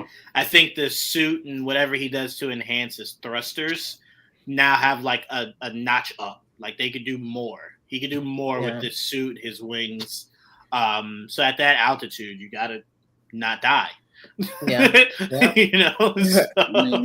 Yep. So that was interesting to see. It kind of took me by surprise for a second. Cause I'm like, wait, is he like Cap with a mask or? But then it's like, okay, interesting. He still has his goggles on. Nanotech. Yeah. He's always goggle guy. I will say, Jamie, the part of the trailer that had me in tears was right when Ross transforms into Hulk, and the black lady just goes, "They make him red now?"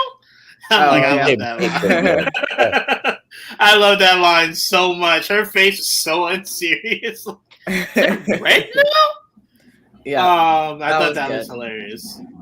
I can't remember his name from the Falcon and Winter Soldier show, but there was like an allusion to him being like the next in line Falcon. Oh, Joaquin. He's in this trailer. Yeah, Joaquin. Mm-hmm. I thought that was cool, and so I'm curious how he's going to kind of play into everything.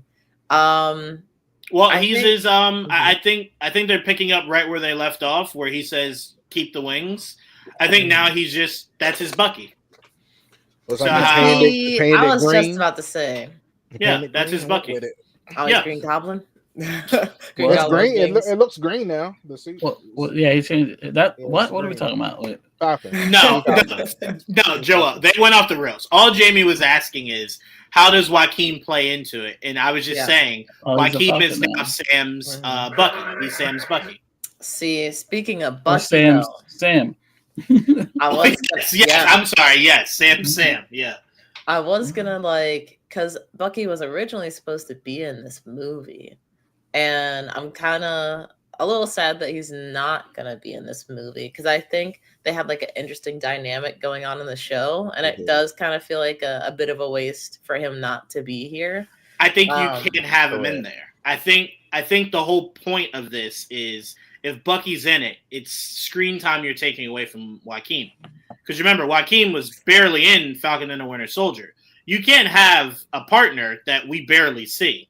Like, the whole point is to elevate Joaquin as you elevate Sam. Also, Bucky has more important things to do. See, but then, I feel like with this show, which there are multiple things you could say about the show, but in that particular instance, I think they should have built up Joaquin a little bit more because it definitely was like the Sam and Bucky show. And then Joaquin, you saw him occasionally. Right. And for his Bucky to then all of a sudden be gone from this, it's like, Shaggy without Scooby a little bit. Well, it's also Fred and you gotta look at it. You gotta look at it like this. You gotta look at it like this too, Jamie. Bucky is so wrapped up in everything Cap, right? Yeah. So to showcase a new era of Captain America in Sam, let Sam find his own Bucky. You know what I'm saying? And that's what Joaquin is. So you need to let Joaquin grow. And he can't grow if he's stuck behind Bucky all the time. Yeah. And also Bucky can't fly. So yeah, that is shouldn't matter because he couldn't fly either. but these two fly all the time. They fly everywhere. So they complement each other. That's the point. I I think it's just best not to look too deep into the pairing of Sam and Bucky. It was just for Bucky to kind of help usher in him becoming the new Captain America. But now that he is his own man, this is now Sam's story to tell, and Bucky's story with Cap is over. No. You know, That's fair. they'll team up again later on. They could have done a better job in the show, like making sure Joaquin was like up there, front of the line. Like he's important. Like remember this guy. If you knew, you knew. That's why you got to know, so you don't have to get the prize. I don't know. That's on you. No, Jamie, no. But Joel is partially right. But no. No, it was one of those things to where they could have made it more clear that Sam was taking a liking to this kid enough to grow him as his partner. He gave him his wings at the end. But to someone on the outside looking in, it was like they can't do that. That's not my problem. They can't do that. No, it was more so like, take it. I don't want it. I'm gonna get new shit, so you can have it. Use your hand. If it is that, like, I knew Joaquin was gonna be important later on, but it's just the way that this unfolds. It feels like all of a sudden Bucky's cut out, Joaquin's put in. And I think it just could have been a smoother transition between like, hey, Bucky, you know that kid, like that kid's cool, whatever, blah blah. Like they could have just built it up a little bit more, right? I don't disagree with you. I do think that show, knowing that it was going to pivot into a movie, I do believe that show should have focused a lot more on Joaquin. But it's hard to do that when it's called Falcon and the Winter Soldier. So that's where they messed up, is doing that, because you could have just called it Captain America, right? That was the whole point of the show. They were never going to call that series Captain America. Captain America, yeah. Well, you could have just been. Oh, I'm sorry. Go ahead, Trevon. I'm sorry. Oh, no, go ahead. Finish. No, I was just gonna say you could have just came up with a more creative way to make that show just about Sam. I mean, don't get me wrong. Featured Bucky. They could have come up with a better name than Falcon Winter Soldier, but they did not. Right. Go ahead, Trevon. I'm sorry. Oh, okay. No, I mean, I thought it made sense for them to name the show the way they did, because when a soldier or Bucky, you could tell he still was a little annoyed with the shield being given away throughout the show. You could tell he had a problem with it. Although they say he didn't, but he had an issue with it. So like, by the time we got to it, I felt like he accepted Sam to be, the new Captain America, although it did bother him at the beginning. You tell how annoyed he was. I was like, so they built up to that, to where now he is actually Cap. And now, like, I don't feel like he accepted it either. When the show first started, he gave, the shield was given away and he wasn't actually going to do it. So when he finally did become it, I think at that point, he was ready to be it. So I think at the end of the show, that made more sense. Yeah, but give the wings to Joaquin, yes. But I feel like that was the point of the show, for both of them to accept there is a new Cap. Both of them needed to get there. I don't think we're saying two different things. I'm saying they could have done everything you said with it just being called Falcon or Cap or whatever. I don't think you needed to. That's my problem. It didn't need to be. It didn't need to be. Bucky accepting him as Cap only for you to say the next time you see Cap, there's no Bucky. I don't give a fuck about Bucky's acceptance. Steve made his decision. That's it. You don't have to accept it. Who the fuck cares about your opinion? I mean, that show should have just been about Falcon's ascension to becoming Captain America. That's it. So then you could have focused more on Joaquin. I'll agree to that, but more on Trayvon's point. I feel like the reason why they titled Falcon and Winter Soldier is because it's a commentary on the audience as well. Because everybody wanted Bucky to be the next Captain America. And for them to have them on equal footing within the show, I feel like it made more sense. Because even Sam didn't think he should have become Captain America at first, and then he grew into that responsibility. At the same time, Bucky grew into that responsibility of letting Sam become and just agree with him being Captain America. My only issue with what you two are saying, and then we'll move on, AJ, to your thoughts on the Captain America trailer. My only issue to that is that you tore down all the progression of Bucky in that show. The whole point of that show was Bucky to get out of being the Winter Soldier. Only in the show calling him Winter Soldier. But we don't know if he doesn't use the moniker anymore. That's the only thing. I agree that they shouldn't have said Winter Soldier. Right. Okay. That's all I'm saying. But we still don't know that he doesn't use that moniker. We don't know that yet. Right. He might not. It might be a Penguin situation. It's just very confusing that you spent the whole series telling people he doesn't want to be Winter Soldier, only for you to say Captain America and Winter Soldier will return. And it's like, who's Winter Soldier? Didn't he just say he doesn't want that?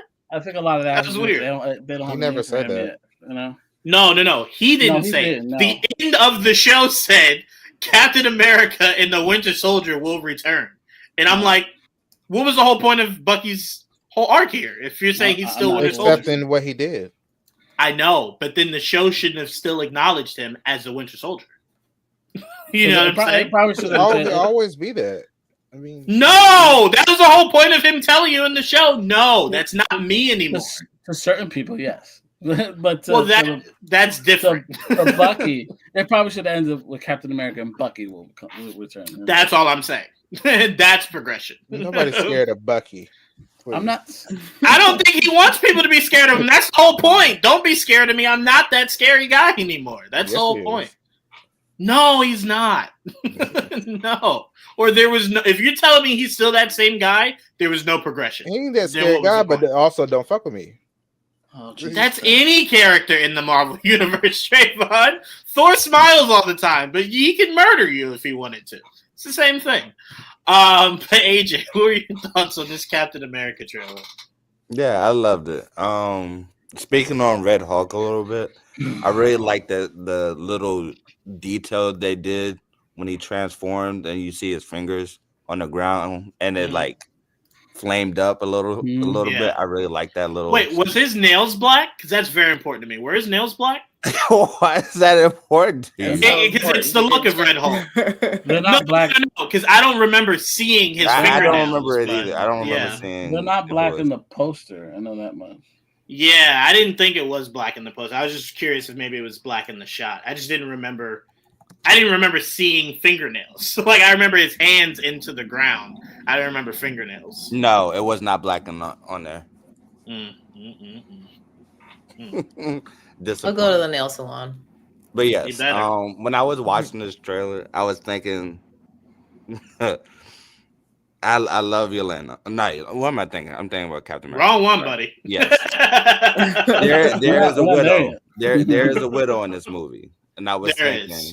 Yes, every Captain America needs a widow. I don't know why I was thinking that. I was just thinking. I don't think she's a good guy. I don't think she's a good guy at all. I think she works for the leader. I think she dabbles in both roles because you do see her a lot in this trailer. She works for what's his name? President. She would work for the president. Mm-hmm. Yeah. And not Bucky. Jesus Christ. Captain America. But I'm getting confused both with Thunderbolts and Captain America at the moment. But you can see there's a lot in play within this trailer.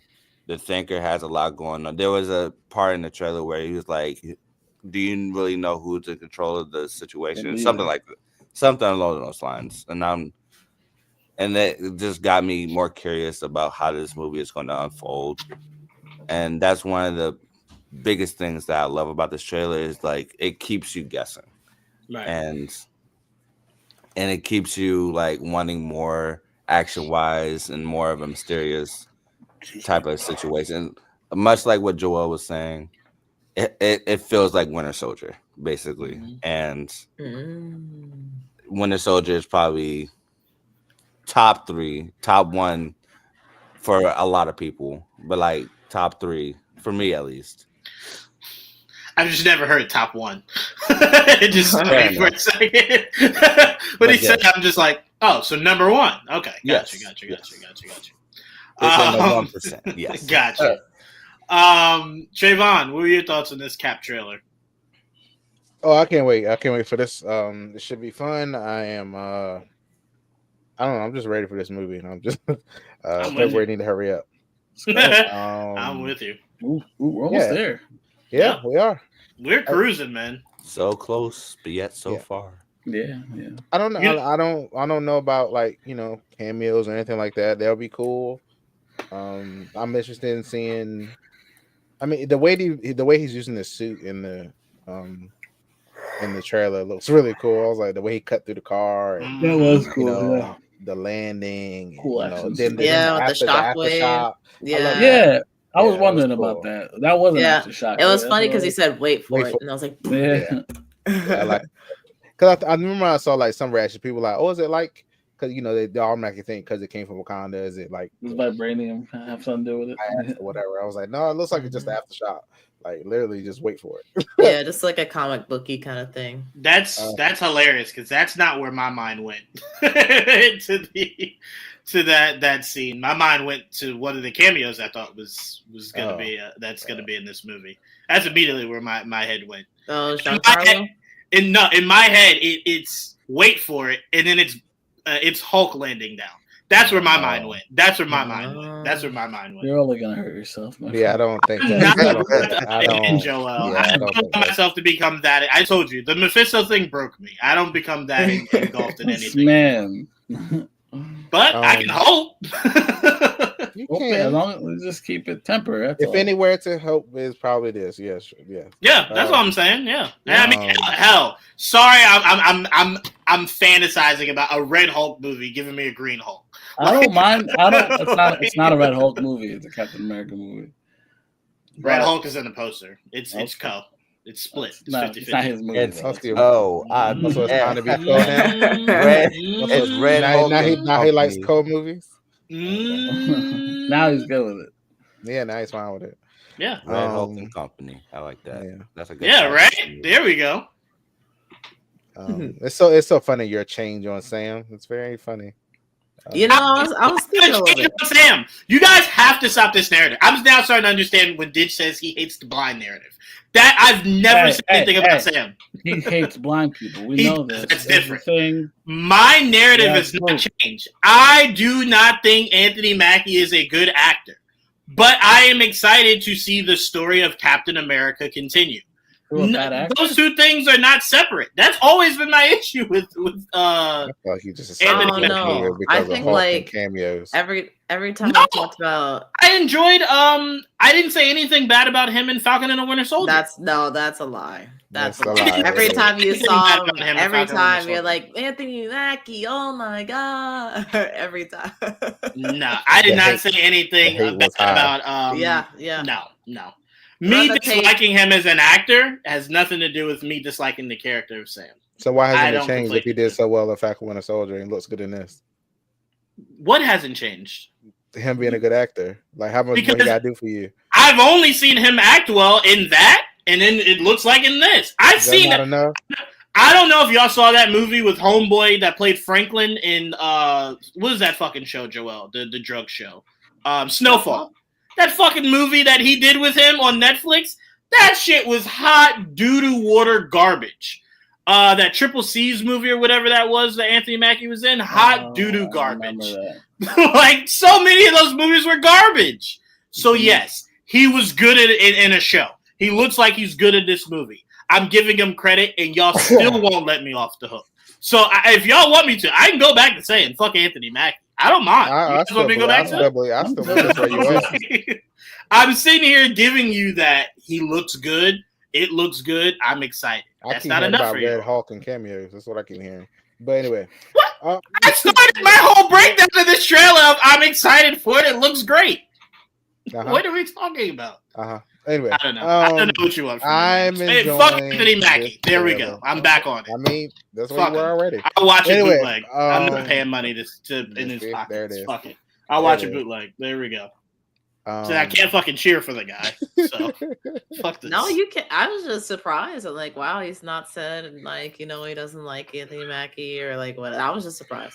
Trying to be progressive here, but that's not. That's allowed, fine. So. Be progressive. There's nothing wrong with that. That's what I'm saying, Joel. I didn't change anything. I'm just saying you can say you like him now. If that's fine. If I do, yes. If I do, if I see him in other things that he's really good in, yes, that would be my narrative. I don't think he's a bad actor though. And I respect you saying that. I didn't bring this up. I just want to make that clear. I didn't bring this up. Trevon did. Just want to make that clear. Go ahead, Trevon. Let's see. Yeah, I mean it's gonna be fun. I'm excited to see them flying around. I'm excited to see what this Red Hulk can do. That's where it starts. With him burning with their firepower or whatever he got now. That'd be interesting. I don't look. No, I'm not gonna say that. I ain't trying to get attacked today. But anyway, so it's fine. Yeah, I'm happy for it.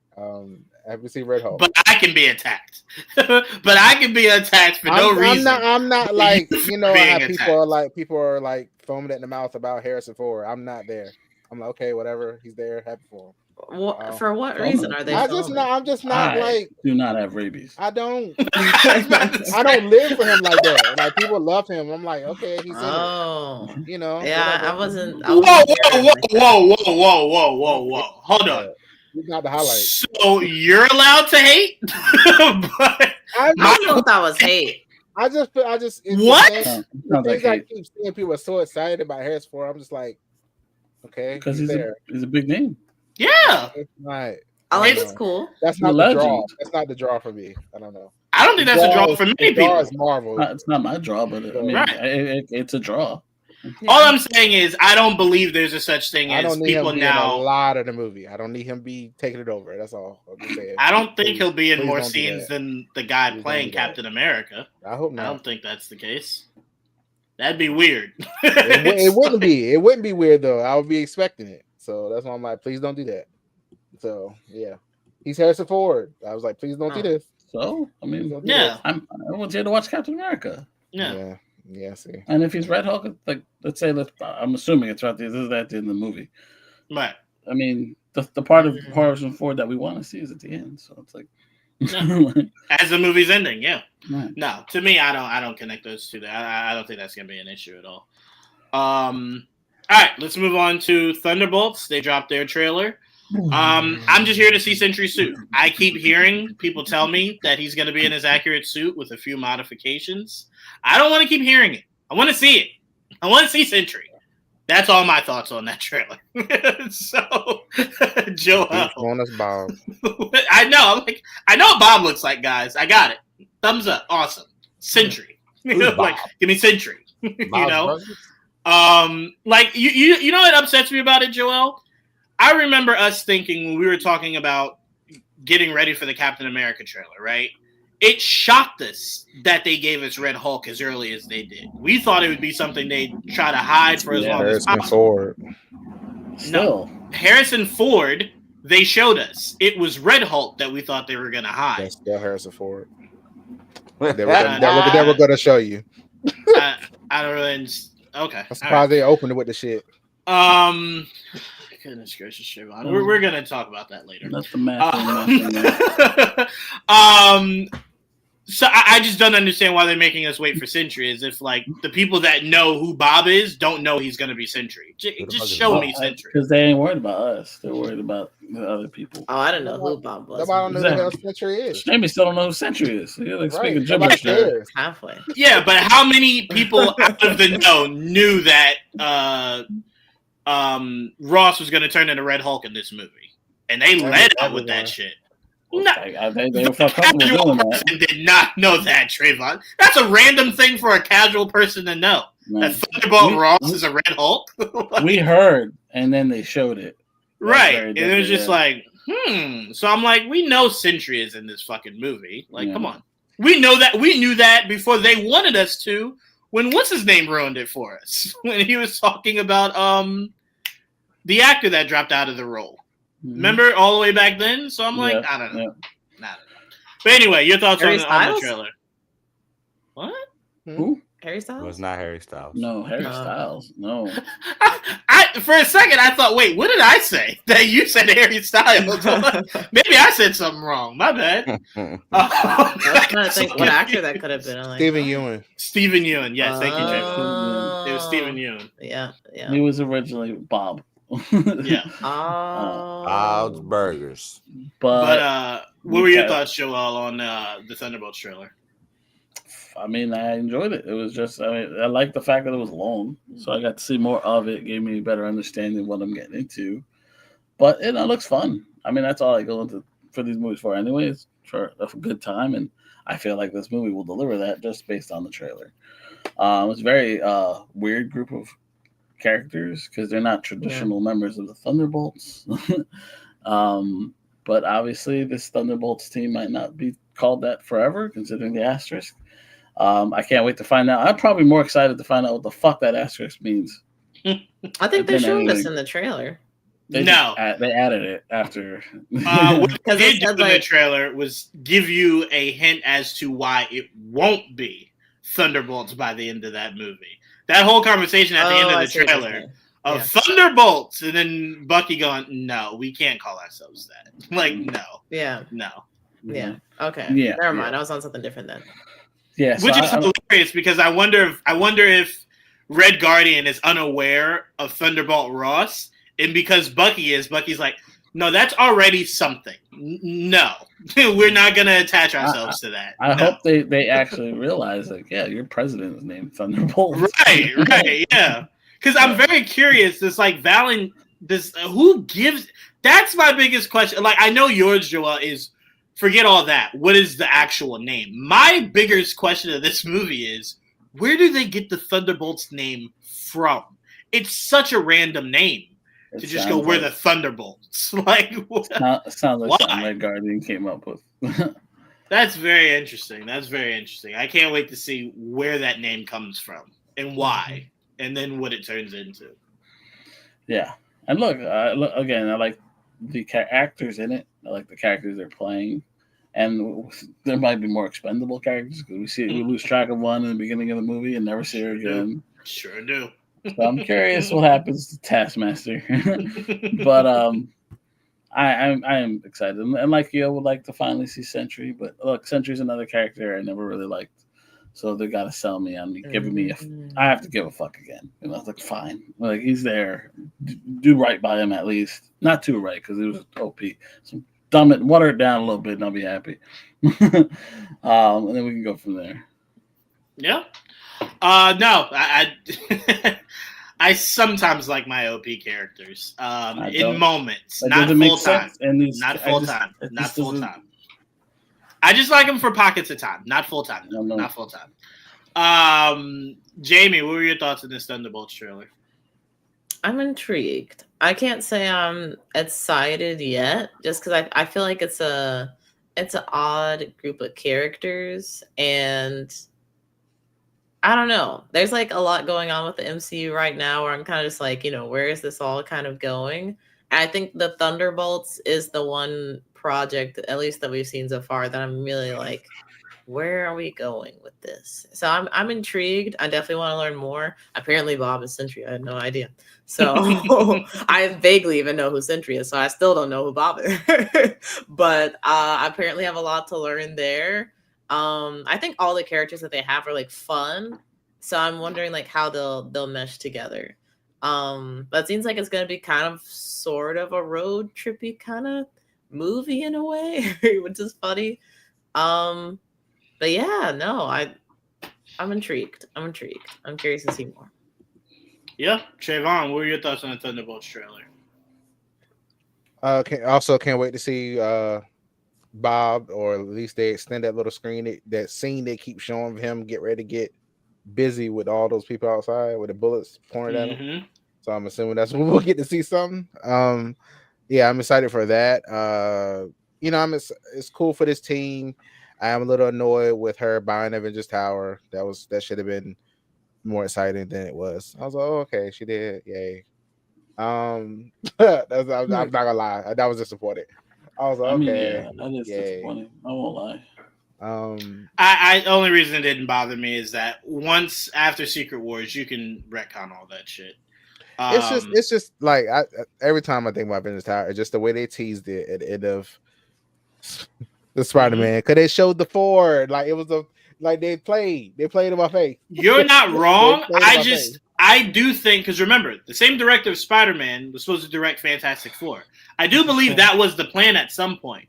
But when you had to alter essentially what the story of the Fantastic Four were to fit the whole era we're in, that's when things change. And I think that's when they just said, just give it to put in the Thunderbolts movie. Let's just get that answered, get it out of the way.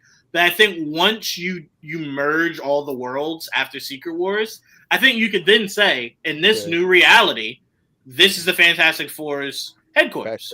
This is the building, right? And the Avengers Tower is somewhere else. So you can easily rectify that if you want. Give us the mansion finally. Right. Yeah, you can easily. So that's the only reason it doesn't bother me is that things had to change so drastically after what's his name stepped down from doing Fantastic Four. And then what it turned out to be that it was they were never going to stick with that. Because it wouldn't have made sense. If you said that was Baxter Building, I would say where did the Fantastic Four come from? Like where they been all this time? That's why you couldn't do it. If they did it back then, it would have been like more. Yeah, I agree. Now it makes no sense. Yeah, right. That's what I'm saying. It didn't bother me at all. It didn't bother me at all. I mean, I'm still disappointed it's not something more relevant, but yeah, they wasted it for sure. But they have a chance to rectify that. So, yeah, I mean, I don't know. I'm a little confused on what's actually happening. I guess that's good.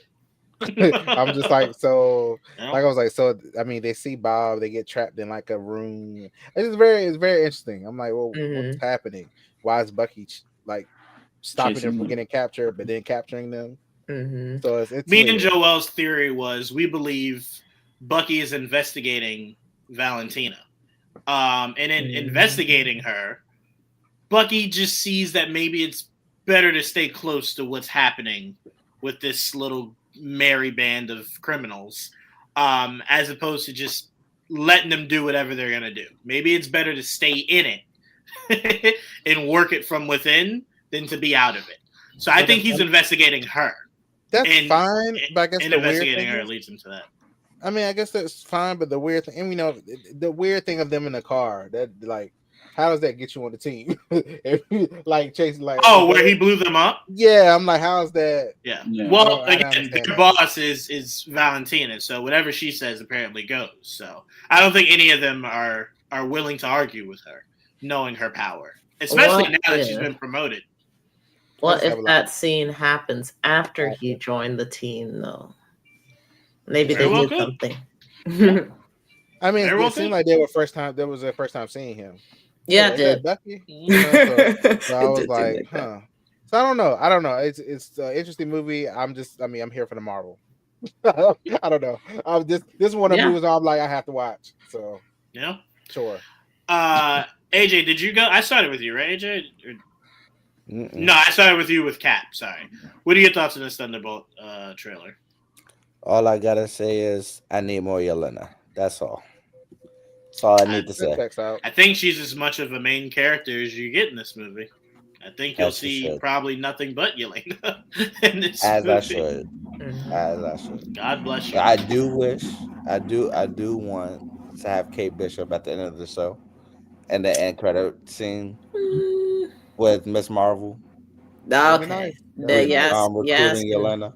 That's not. Why would you, AJ? Why would you disrespect Yelena like that? I'm not. Yelena is now the new Black Widow. She should be an Avenger if she's going to join any team. No, she can be with Kate Bishop. Okay, that's your fantasies talking. I don't think that's your brain. Your point being, you're letting Trevon corrupt you. Enough. I'm separating you two. I'm separating you two. She could teach the Young Avengers. I don't know. Exactly. All I'm saying is when you say things like that, it's not you, but it only frustrates me because it's the same conversation I had to have when people went, I can't wait for them to recruit Peter, and I'm like, why would Peter join the children? Why would he go sit at the children's table? They're not children, though. No. They're all around the same age. I'm speaking respectively in the idea of this man's been an Avenger. Why would he go down to now being a young Avenger? Especially by the time we meet him. Why would he need to do that? Kate is your mentor. Young Avengers. Kate is your mentor of that group. You can only have one mentor? Come on. You don't need Spider-Man in that, especially because think about it, guys. We're going to probably put Miles there, if anything. We don't need to put Peter there. So that's why Peter Alright, needs to Jamie. be They'll there. be Then. That's his represented. boy. That's his boy. Like I gotta make sure No. y'all treating him right. Two Spider-Man. Hold on now, Justice League all mentors the Young Justice, so let's not do that. Look, they can have the. First of all, no. What you're saying makes no They can sense. all be mentors No. of Young Avengers. No, because what you're not hearing yourself say right now is Batman was not a member of the Young Justice. He was a Justice League member. Mentor. Yes, they just said put Spider-Man in the Young Avengers. I'm saying don't do that. He can be a mentor from the outside. Be a mentor. But my argument to AJ was that they don't need to join the team. That was my argument. They don't need to join the team. Of course, they can be mentors. Let's hope we don't get join the Young Avengers. Avengers. Let's do that. Let's start there. You said Let's what? actually get the Young Avengers first. Yeah. I mean, they said started anything about Young Avengers. I just want them to be together. Like together romantically. We're moving on. We're not entertaining AJ's horniness. We're gonna move on. All right, so we're gonna do rapid fire here. Hold on. Why not? Brad Winderbaum. You got Yelena, you got Kate. We're moving on from here. Where are the men? Where are the men? Yeah, just I muted. So I'm always gonna say that. So we're moving on from that. Come on Brad now, be Winderbaum hints at what's to come in Wonder Man. Quote: If you're a fan of the West Coast Avengers or know a little bit about Simon Williams, you are going to be very excited to see how much we homage to the source material. Joel, I'm assuming you had hearing that the closest to a nerdgasm that's ever been had, right? Because you've been praying for the West Coast Avengers. So this is all but confirmation. Almost, it feels like. For the West Coast Avengers, yes. Wonder Man.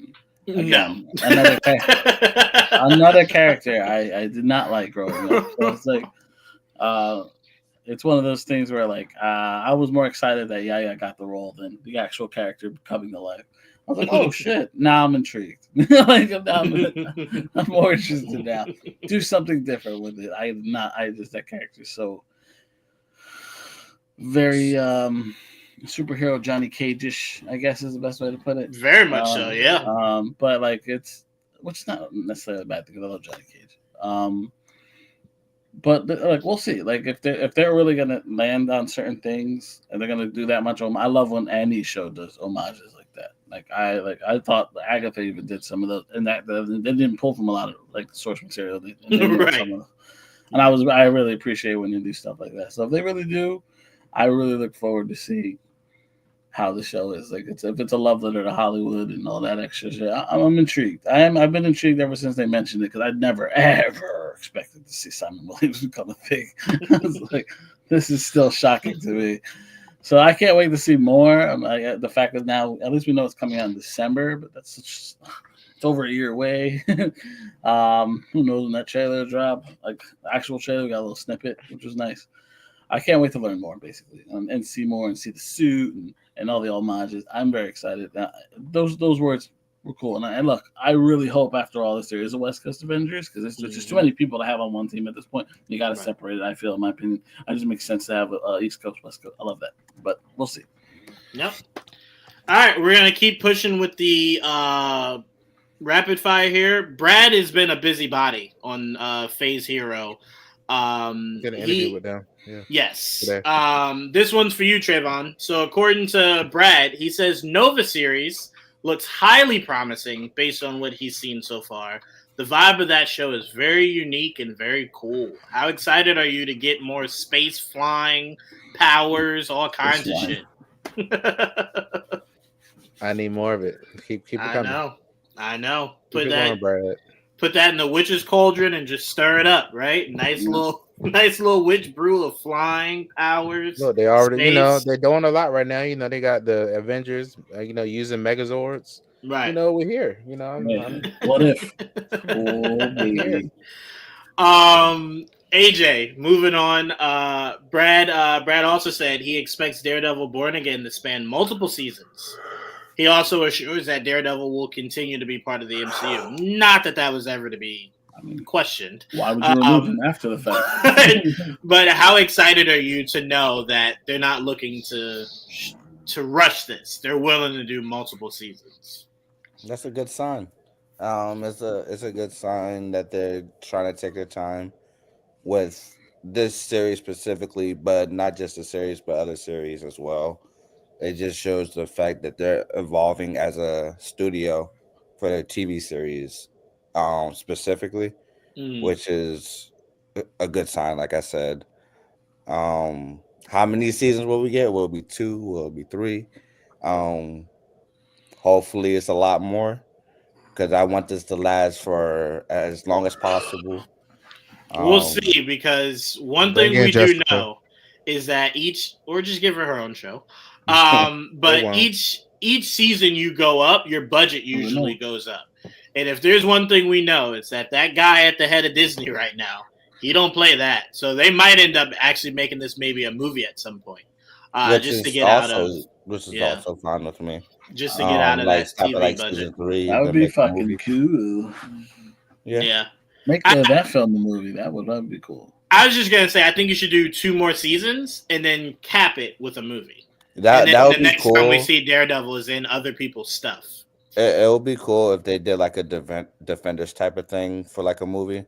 Like you can have. That'd be interesting.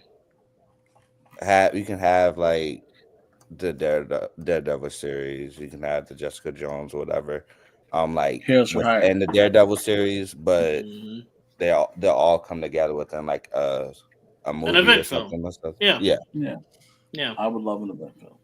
I would have no problem with that. Throwing Spider-Man. Yeah, why not? Just drop them in there. Jamie, I'll go to you for this next one. Brad hinted that What If may return in some form after season 3. Oh. So how excited would you be to see more animation from Marvel, seeing as though they apparently shy away from it? Interesting. I don't agree with that, but I would love. How much Marvel animation have you seen lately? I mean, they have the Spider-Man show that's coming out. They'll be leaning into it more going forward. I was about to say they're doing it more so now, but they've shied away from it for years. Like it'd be hit or miss with animation. You could say that. That's changing. Right.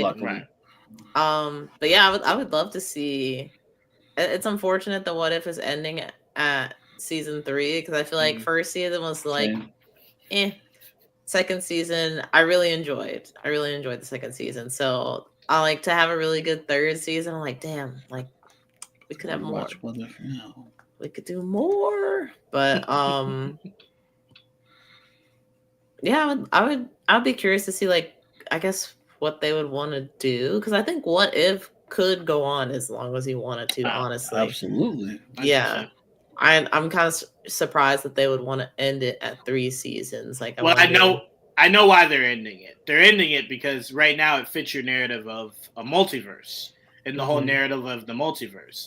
So I think what you might start to get is more What If projects that are just different. So maybe it's a different name, but it'll drastically be a different concept. So that's what I think he means by you might see it return in some form after season 3. It just won't be what we've known, which is a multiverse story. Maybe they could do like Star Wars Visions and get like other animation studios involved. Very likely. That could take forever. So maybe that's not realistic, but I think it would be cool. All right, nice. let's move on. This is the biggest thing we definitely got to make sure we talk about. Kevin Feige is now realizing no more hiring old people. Oh, no wait. Oh, damn. No, we're going to talk about the trailer. Don't worry. Oh, thanks God. I was like, what are we doing here? Do not worry. But there's some news that's bigger than that. I almost rioted. No, I got you. Don't worry. Yeah, Kevin Feige's realizing no more hiring the old. Okay, we tried to be nice, but you old people don't know how to shut the fuck up. Denzel Washington gave us some news we did not even know we needed, which was apparently Ryan Coogler is starting to, get his brain working on a Black Panther 3. And apparently he's told Denzel he'll have a part in it. Now, I can't imagine that part would be small.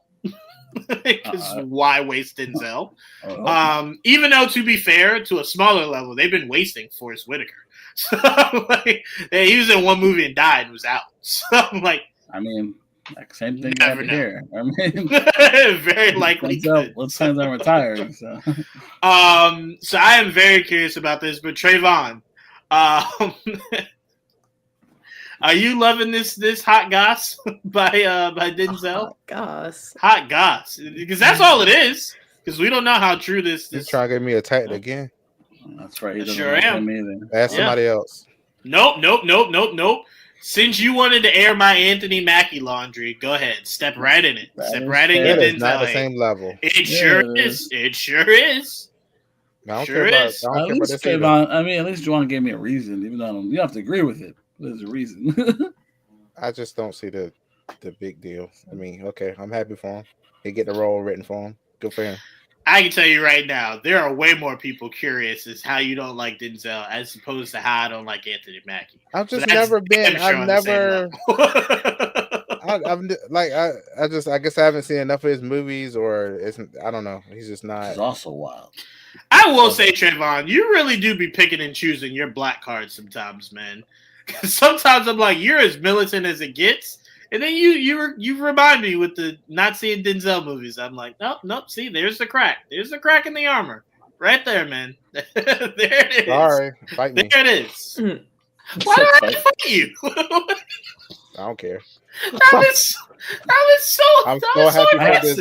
I had a similar conversation with my daughter. The same words came out of her mouth.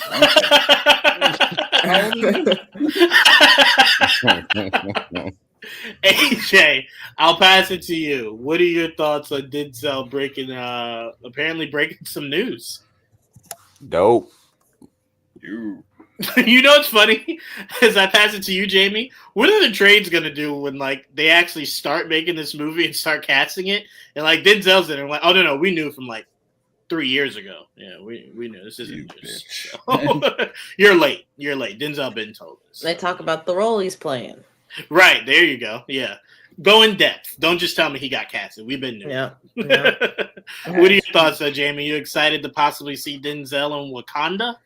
I am. I'm really I'm curious to see what his role is going to be. I really like Denzel. I think he's a fun actor, and he's played a lot of really iconic roles. So not gonna lie, I haven't seen many of those iconic roles, but of the ones I have seen, I'm yes, I do enjoy Denzel. So Jamie was only born last year. You have to understand. Listen, I'm not gonna lie. The people Trevon doesn't get the same excuse. I know Trevon was criticized. I'm gonna be vulnerable. But listen, if you're gonna criticize somebody, you criticize me too.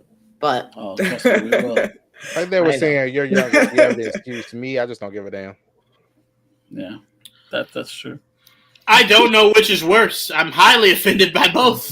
How could you be offended? I've only had so much time on this planet. Jamie, excuse is only going to last you so long. No. Because what you're doing right now is you're being disingenuous. You're making your audience think you're 14. Remember that. You're watched Clone Wars. Jamie. I watched Bad Batch. Remember this. You're not 14. And I also want to remind you, Jamie, you're not that far from AJ's age. Okay. AJ's young. Or Mike, for that matter. We thought AJ for the longest was the baby of the group. Then you came along and we're like, well, no, Jamie. Jamie is very much the baby of the group, but not by that much. We're all young, okay. But racist. Also fair. Yeah, Juwaan. But I understand Juwaan now. I don't think you guys know what that word means. It's always nice when someone else uses it against them. But yeah, no, I'm excited to see what he'll play. I'm kind of because I don't know a lot about the Black Panther lore, which is one of the reasons. Let me help you, Jamie. Let me help you. You've seen it all already. You think all the Black Panther lore? You've seen it all already. No, because T'Chaka, right? They shot their load. In the first two movies, they shot all their Black Panther load. They got classic stuff out there. Think about it. Black Panther's biggest villains, ready? Manape, aka M'Baku, right? Mm-hmm. Claw. Not Killmonger. Killmonger. Sorry, Killmonger. And then really you could argue the anti-hero that he would fight here and there was his half brother. They're not going to do that. Hunter. Right? So Hunter's out. The White Wolf. Yeah, so I'm like, and then you go Namor. Lucky. They did Namor. So it's like they went through it all. And they killed two of his biggest villains in one movie, then made his third biggest villain his best friend. So I'm like, they shot their load.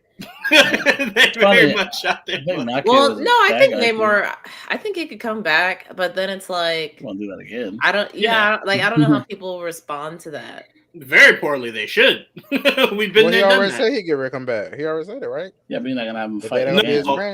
No. He'll come back, but he just shouldn't fight him. Is what we're saying. He shouldn't fight him. There's no more. What we're fighting about. Like, I'm also curious how they're going to. I guess T'Challa, like the new T'Challa, will still be a kid and not be grown up. For now. Hopefully the end of Secret Wars changes that. But okay. They always skip it 5 years ahead. I mean, that's how long it's going to take for us to get the movie anyway.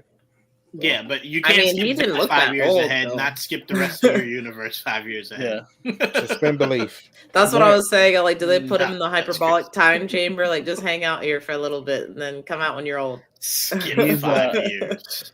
The MCU is currently in 2026. So imagine. Okay. Black Panther took place in 2025. And that kid was how old there? 10. About 9, 10. Yeah, you're going to need to skip like 10 years. Huh? You said what, Trevon? You can start at 15. Give him the I don't know. Okay. I think what they should do for the third Black Panther movie is bring in Tosin. That's what I think they should do. Who? That's the dude with the thing in his mouth.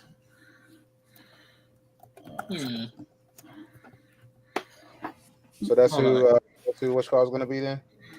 How do you spell it? I don't know if AJ's connecting those dots. I think he's just connecting what dots? Trevon's asking, is that who you think Denzel will be? No. That it will be a younger actor that plays Tosin. Right. Jamie is T.O. Does he have magic? Toussaint? Does he have magic? Are you talking about the kid? Yeah. Oh, he has magic. Bring him in. Yeah, bring him in. Joel, what are your thoughts on the idea of Denzel joining? Vibranium tattoos. Bring him in. Oh, that kid. Interesting. Oh, no, that's a newer character. Yeah, I was wondering. I am excited. Yeah, I mean, I believe Chadwick did mention there would be no Black Panther without Denzel. So there you go. I forgot about that. Full circle. Did he? Why is that? It was at an acceptance speech. He wasn't saying the character Black Panther. He was saying the fact that he was able to play Black Panther is because Denzel influenced him to become an actor and the young generation of Black men Mentor. and whatnot. I see. Acting. Okay. And Jamie's like, wait a minute. When was Black Panther the character written? No, I was just like, how old is Denzel? I thought he said it in like an interview or something. Like, you know how The Rock's been trying to manifest him being what's it called? Black Adam? Oh my gosh. Yeah, Black Adam. Yeah. I thought it was a similar thing where maybe Denzel said he wanted to be Black Panther or something. Oh no. It was at an award ceremony for Denzel. If Black Panther came out in the 90s, he would have. That is fair. That is fair. But this news, Jamie, is coupled with Denzel saying he's at a point in his life where these last couple roles he's doing, he wants to be roles of things he's never done before. So that's why I assume, Black Panther, just doing anything superhero in that world is something big for him, because he's been saying for the last 10 years he was waiting for someone to ask him to do something, and no one's ever asked him. So the reason he's saying that about Denzel though is because he paid for Roseman's tuition. Oh, there you go. I knew it was something more deep, but I mean that's crazy. Yeah. So Didge just said that too. I did. Look at that shit. That's fucking nuts. That's what talk about nice guy. But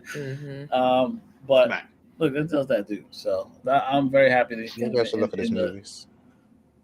Yeah. I mean, sure, you like them. They're good movies. Whatever gets you there, man. Whatever gets you there. Just take my word then if you're not gonna. Whatever gets you there. But I'm very excited. I don't know who he'll play because I also don't know Black Panther will like that. So I trust whatever Ryan wants to do with it. I'm very excited to see where it goes next. Will it be post? That's the question. Will it be post Probably will post Secret Wars. See, I want to know like what's going on with the Wakanda show because that was supposed to have been out right next year. Sorry, next August, I believe. Next August. Oh my gosh, August 6th. Eyes of Wakanda. Mm-hmm. 4 episodes. Is it live action or is it animated? No, It's animated. Oh, okay. I thought this It's too pussy to do live action right now. Okay. Yes. Okay. Money, man. It's all money. I like AJ's phrasing. All right, so a few quick hits. I'm not even going to go for us to give our thoughts. It's just quick hits to put out there because I thought these were very interesting. Joseph Quinn in doing red carpet for Gladiator 2 apparently revealed that Fantastic Four only has 2 weeks left of filming. Oh, so we should be getting hopefully some nice tasty tidbits on that movie. Give us a fucking trailer, please. That'd be awesome. Please do. And the next bit of news that will probably excite you guys even more than that is apparently, and my phone just died. Oh my god. Okay, hold on. Come on, bro. It died in the middle of me. That's not exciting news, Juwaan. That is crazy. How do you not know that?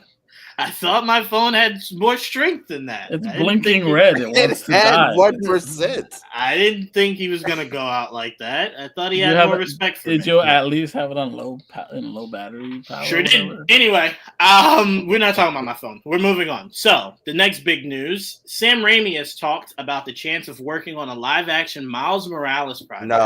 No. Yeah. No. If you guys would let me finish. Hell no. He's not talking about directing it. If you would let me finish. Oh, okay. Thank you. I don't want him touching it. No. That is odd. He was talking about the chance of working on a live-action Miles Morales project with Don't Move directors Adam Schindler and Brian Netto. I like that. The movie with Bradley Cooper? No, that's the movie that just came out with the chick that couldn't move. She was paralyzed.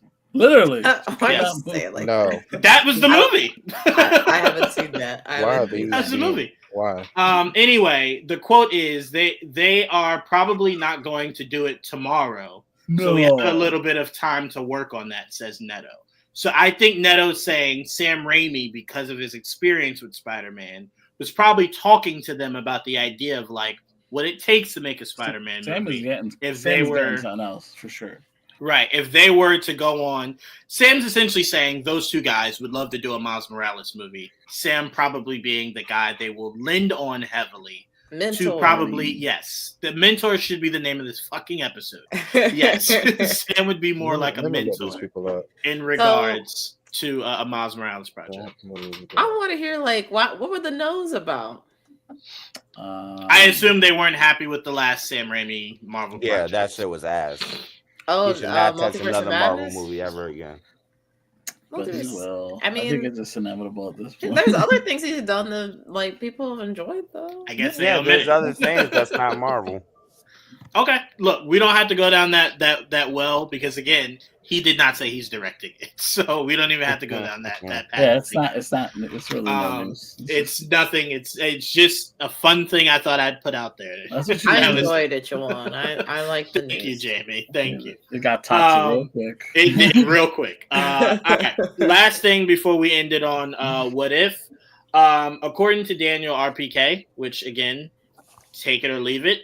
According to him, Franklin Richards will reportedly have a major role in Doomsday. Marvel Studios is casting a 10 to 13-year-old actor for the role. Here for and apparently, the more powers, the better. Apparently, thank you. He'll also appear as a 4-year-old in Fantastic Four: First Steps. I'll take it. Baby Franklin, and then a teenager Franklin. See, 2 roles, 1 person. I could do it. So that's a hell of a jump in age. What happened? It is. Who can do it? Me. I mean, if anybody can do it, Franklin can do it. Why are you so disappointed, Trayvon? Come on, where's the support? I thought you said somebody. Like, whoa! Wow! Let it be Jacob Tremblay. Wow! Who is Jacob Tremblay? Yikes. Trayvon's smart. He's like, let me move past this as quickly as possible. I thought you said an actor. Smart man. Me! Franklin? All right, Absolutely. last quick thing here, guys. Apparently, Lady Gaga is in season 2 of Wednesday, so that's gonna be cool. See That is whatever cool. Lady Gaga is doing in that Typecast world. to me. Typecast. He's probably gonna sing. Wait, I'm Yeah. very... No. Trevon, please elaborate. American Horror Story Hotel. She's weird. Put her in there. Sure. I was very curious where typecasting came from. American Horror Story Hotel. She likes doing weird shit. To put her in Wednesday. Sure. Why not? Oh, so then it's not typecasting. It's what she likes. She's to do. weird. Put in. Yeah. Oh, okay, right, okay. Because I'm like, She had a say usually in that. typecasting is like I play a bank robber in 9 Every straight movie. movies. Wednesday's a weird ass show. It doesn't surprise me. Typecasting is that guy Hector in every movie that's named Hector. Yes, that's typecasting. Who's always some Make type of that cholo weird shit gangster. typecast. That guy is the typecasting. Yeah. No, yeah. That's true. Lady Gaga is too massive of a name to typecast. She probably only does projects she wants to do. So I'm curious, what about that's fine as Wednesday? It's Attracted a her weird to ass the show. That's Yeah, all. no. Yeah. Again, your premise isn't wrong. I'm just saying typecast is you can't typecast Lady Gaga. That's impossible. All right, so let's get to it, guys. To wrap it up here. What if season 3? What a trailer! What a freaking trailer! Power It Rangers is sure coming back. fucking was. It was all right. All right, so Kick AJ AJ won't be out. speaking. Kick him out. So It was all Trevon, I'll start with you. You got all the stuff you could ever ask for in that one trailer. I saw Monica flying, powered up. I saw, I guess, Agatha. I saw Power Ranger assembling. I made a list uh, of everyone I saw. I saw Trayvon, a lot of, the I most saw a lot important of thing. Watchers. No, the most important thing. Why do you Shang-Chi? keep missing the most important Shang-Chi? thing? You Shang-Chi? saw Storm wielding Mjolnir. Oh, I mean, Oh, I mean, I don't know you anymore. I don't. You know what? It's fine. who It's fine. hasn't It's who okay. hasn't It's wielded okay. Mjolnir at It's this okay. point? Did Look. I mean What? Everybody's wielded Man said, Mjolnir. who Like, Mjolnir has been touched by many people at this like, point. it's just like, No, it's only been Cap. What are we talking about? Cap, Thor. Dean. Thor. Did Did you wait, did you just say Thor? Thor. He counts. He's a person. No, he owns it.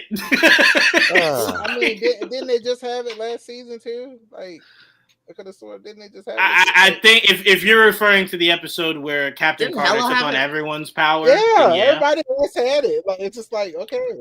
Hella broke it. That was. You can name only was- 4 people. That's what I'm saying. Who's everyone? 4 people.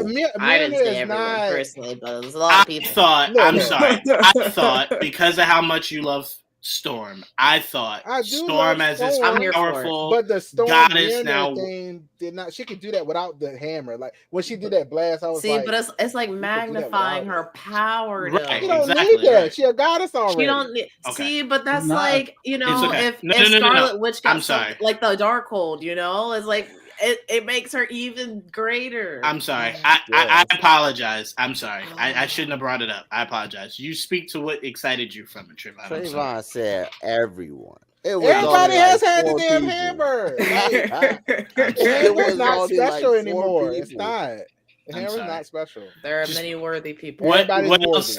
worthy. What else stood out to you, Trayvon? I'm sorry. I shouldn't have I said mean, that. I'm sorry. look, I love Storm. I'm happy for her. You know, she can fly and blast all by herself. She don't need a damn hammer to do it. Yeah, I mean, I'm just excited to see the Megazord thing was the most exciting thing for me. I thought that was cool. Like, you know, I thought that was neat. I love robots. So. Seeing Shang-Chi in there, you know, at least we get to see him in the last 10 years. Country. So that was nice. 10 years. He just say country. It's been 10 years. Of what I feel like 10 years of what? not seeing Shang-Chi. It does feel like it's been a while. So we just exaggerate numbers here. I'm starting to for see. real. Well, when did it come out? It's crazy. When did it come out? 7 years 2 ago? years ago. So much What do you- years ago. How did you say 2 years 7? ago?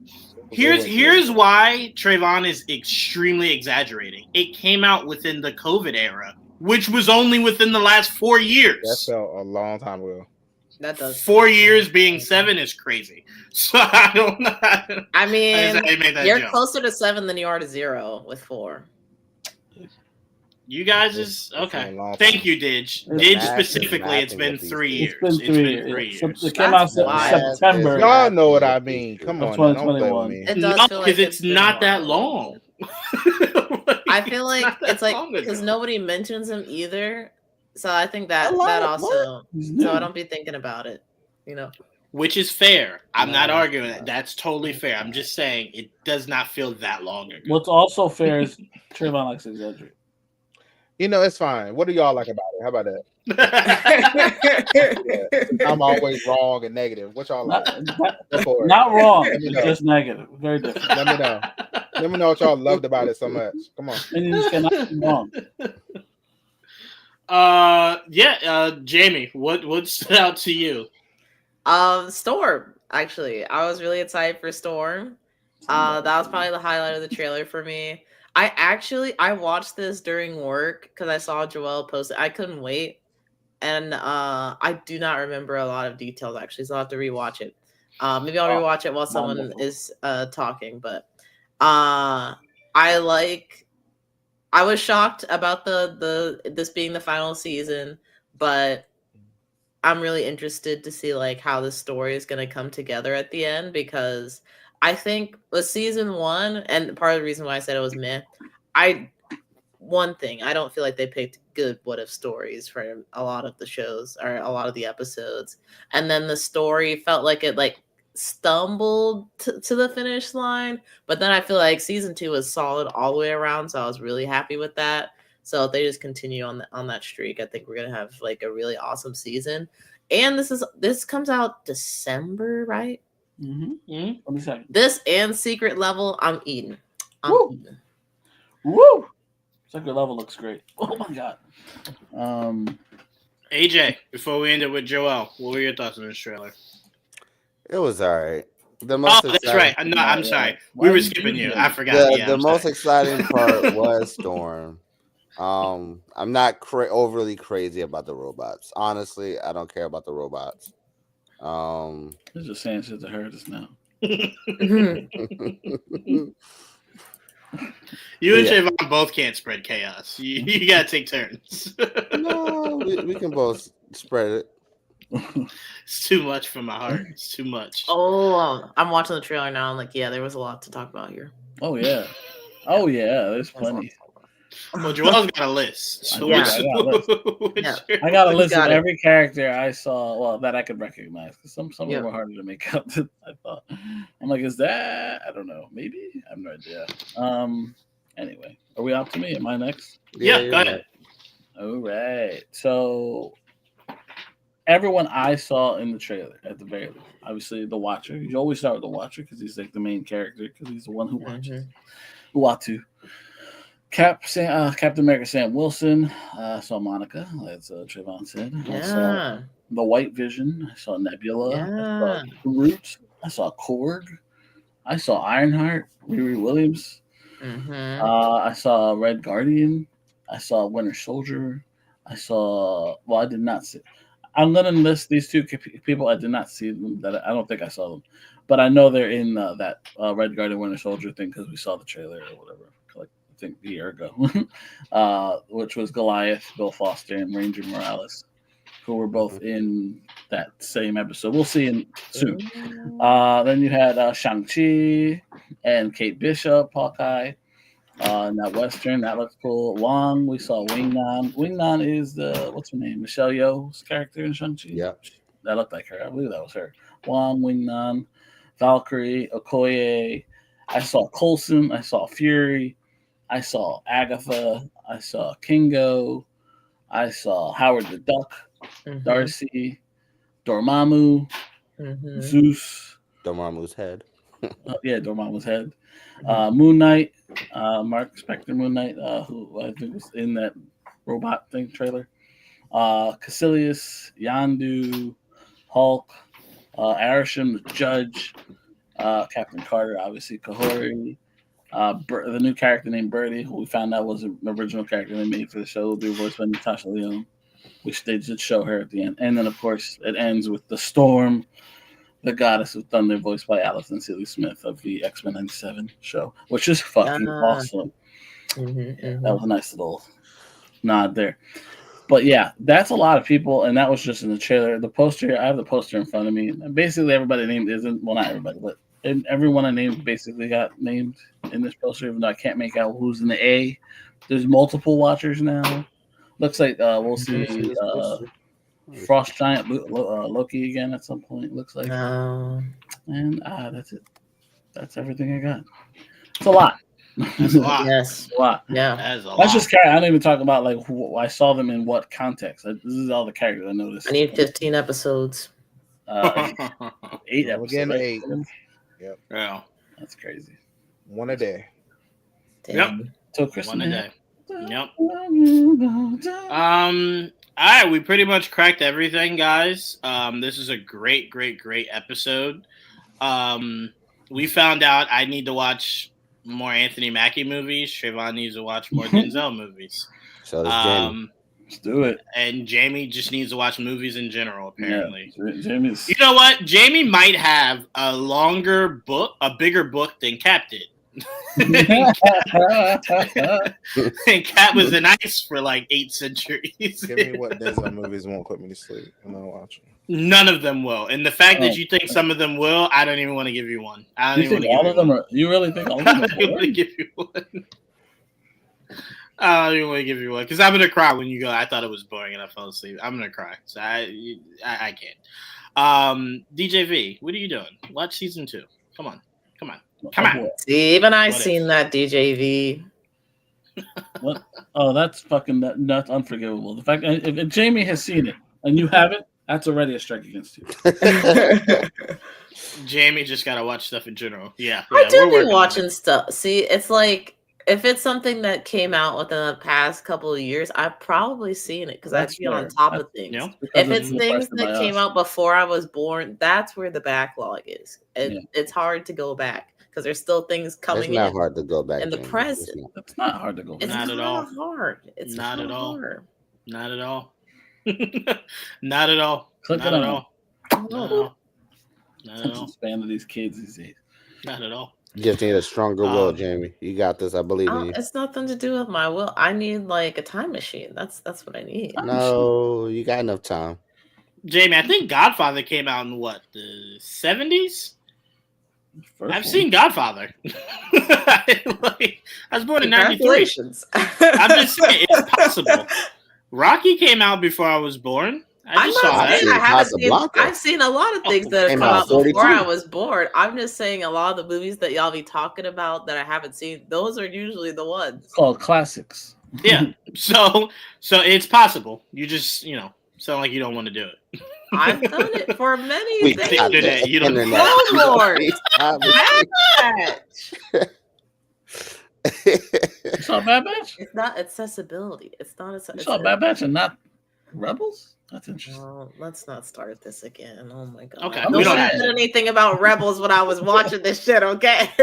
Not until after it was done. It shouldn't be a chore. It's that good. But... Okay.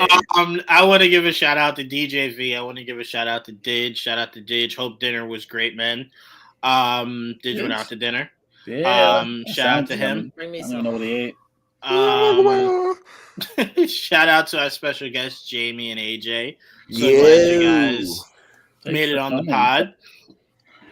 And Trevon and Joel, as always, couldn't do the show without you guys. We got a lot. Excuse me? Huh? What happened? You freeze? No, I just thought maybe AJ needed, the floor more to interrupt me, so I wanted him to have clear takeoff. My bad. Trevon, do you have a stream coming up? No. What? No? Change that. So this time you're not streaming. We watching Denzel? Oh hell no! I'll stream. Oh, okay, I'll stream on Sunday. Okay, all right, guys, hold him to it, or he'll be watching Denzel. For every stream you miss is a Denzel movie. It's a Denzel movie, yes. I'll be streaming every weekend. You guys heard it here first. There's some good movies you're missing. Jamie, when's your next stream? Might be tomorrow. I don't know. I was gonna stream tonight until I got the call, so maybe tomorrow. Ooh, yeah, I had to shine the Batman symbol in the sky. Oh, yeah, your call. At least you said it. It was a call to action. It was. Yes. Jamie, all hands on deck. The Avengers needed to assemble. What game are you playing? I've been playing through The Legend of Zelda: Echoes of Wisdom, and that's been a lot of fun. Zelda's the main character in that one, so we're spreading some girl power, and we're collecting taxes, aggressively collecting taxes in Hyrule. So, how much of your year has been spent playing Zelda games or Zelda adjacent? Most of it. Most of it. Pause was crazy. That was a crazy Most pause. of it. Yeah. Calculating that went on was like. She's like, oh shit, a lot. No, I know. I know. Of my gaming. I know. Trust me. Zelda Prime, not what swiper. I've been a Zelda tuber for a little while now, so I'm taking a break after Echoes of Wisdom. I'm gonna try something else. People have been telling me to play Banjo Kazooie. So, oh my god, Banjo Kazooie! Who's requesting that? Isaac. I was just gonna say it was Isaac, wasn't it? Yeah. Joel, look. Your level of hate to Xbox needs to be stopped, okay? Banjo and Kazooie is a fun game, all right? A very fun game. Banjo Kazooie started on Nintendo. Yeah, but no, I don't associate it with that. No, I played it on Xbox, so I'm gonna go Xbox. Yeah, I'm gonna go Xbox. I played it on Nintendo with you didn't. You're lying. Smash Brothers. That's what I played. Oh, oh my god! Yeah, there you go. There you go. It's okay. Okay, we're getting to a lot of hate here. We need to get out of here. Dragon Age is amazing. I forgot to say that. Yeah. Hey. Dragon Age. Oh, Dragon Age. Dragon Age. That's what you've been streaming. Dragon Age to Velgard. Velgard. God, what the hell did I say? Yeah. But yeah, I love it. Yeah. I've been loving it. Combines all the things I want in the game. All your magic. Yeah, so all kinds third of person. Yeah, it's great. Looks good. I haven't really How many townspeople have you killed? You can't do that. Really? The fact that you're saying you would, you just can't. Of course I would. It's crazy. That's why I asked. I don't know what they do. Nothing. Y'all wait till y'all see me play Grand Theft Auto 6. I don't trust me. I'm gonna need to. That's gonna be wild. I'm killing everybody. Yeah, I'm gonna tell y'all right now, there won't be any podcasts in the first month of the drop of Grand Theft Auto. That will consume. I'll be streaming it. Yeah, but maybe there could be streams. Yeah, there you go. Right. There you go. Yeah, that'll be the podcast. You can talk to me as I'm playing. Oh wait, Trevon, this is for you. Hold on, before we get out of here. Good. I'm happy you enjoyed it, Trevon. I came to watch the stream. He was editing.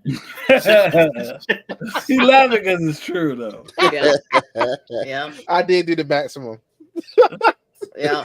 You know, it's funny because I feel like they could have went further with the slider. Like they could have. He's caked, but like he could be caked up. You know what I'm saying? It was the pelvic and amount of cake. I did both maximum, but it didn't. It didn't do too much. How big is this pelvis? It didn't do much. You use your dick like you can in what's it called? Cyberpunk. No, not quite like that. No. Okay. Cyberpunk is the best. It's not that in character creation. You know, my game glitched. They didn't give me the option to. I was offended. I already knew JV was like, "No, it's not for you." I know. I wasn't even gonna do it, but I kind of. She was like, "I wanted to Google it." I know. I just kind of. I like, this is a feature. I should check it out. And it was broken. I'm like, damn. Then we got the PG version. I really did. I'm like, damn. Shit. It's funny. Oh boy, I'm back on my Diablo. I'm playing Diablo again. So. Oh, I saw Didge beat Diablo. Yes, last weeks ago. Yeah. Yeah, I was gonna try to watch that, but I missed out. It was a journey. It was cool. It is. I got the expansion just came out like 2 weeks ago, a week ago. So I just bought that. So I'm gonna go through that. And I missed it. It's a stress reliever for me. Oh, that's good. Yeah, we need things like that. Yeah, Wukong is stressful, so I need a break. I can imagine. Yeah, fuck that game. Yeah, that fucking game is stressful. Oh my god, I still think I don't wanna think about it. I can't believe I wanted that game for like the past 5 years. Oh, Get it, please. I'm gonna check it out. I might check it out. I'm gonna check it out. Please get it, please. I need everybody. Can you just put it on Discord so I can read it through there? Share it. You need to buy it. I want to buy it. I don't pirate things on here. Is it good? Send it I don't know yet. my page. Man, you telling me to buy it? Haven't read it yet? Yeah. Everybody's saying it's great, so I believe them. Oh, okay. There. All right. There you go. Oh, I do. I am curious. Oh, look at that. This is like That's good. This ain't You're gonna read it right after this. Didge can't read. I know. You lying. Oh man. Okay. All right. So before Didge starts coming after all of us, let's safely get out of here. Thank Jamie, AJ, DJV, Didge, Joel, and Trevon as always. We will Didge. I won't even put that up. They disrespected you. I have no parts in that. I have no parts in that. I have no parts in that. So that's the first time I ever heard him say he read something. Wow. Oh my gosh. Didge, I respect you, Didge. I'm just keep it there. Okay. All right, you guys have a great night. You guys have a great night. Man, good at math. Oh, this doesn't stop. Man. All right, look, we're getting out of here. Thank you guys so much. We'll see you guys next week. Till then, peace. It's just chaos. Just make chaos. sure to stay hydrated.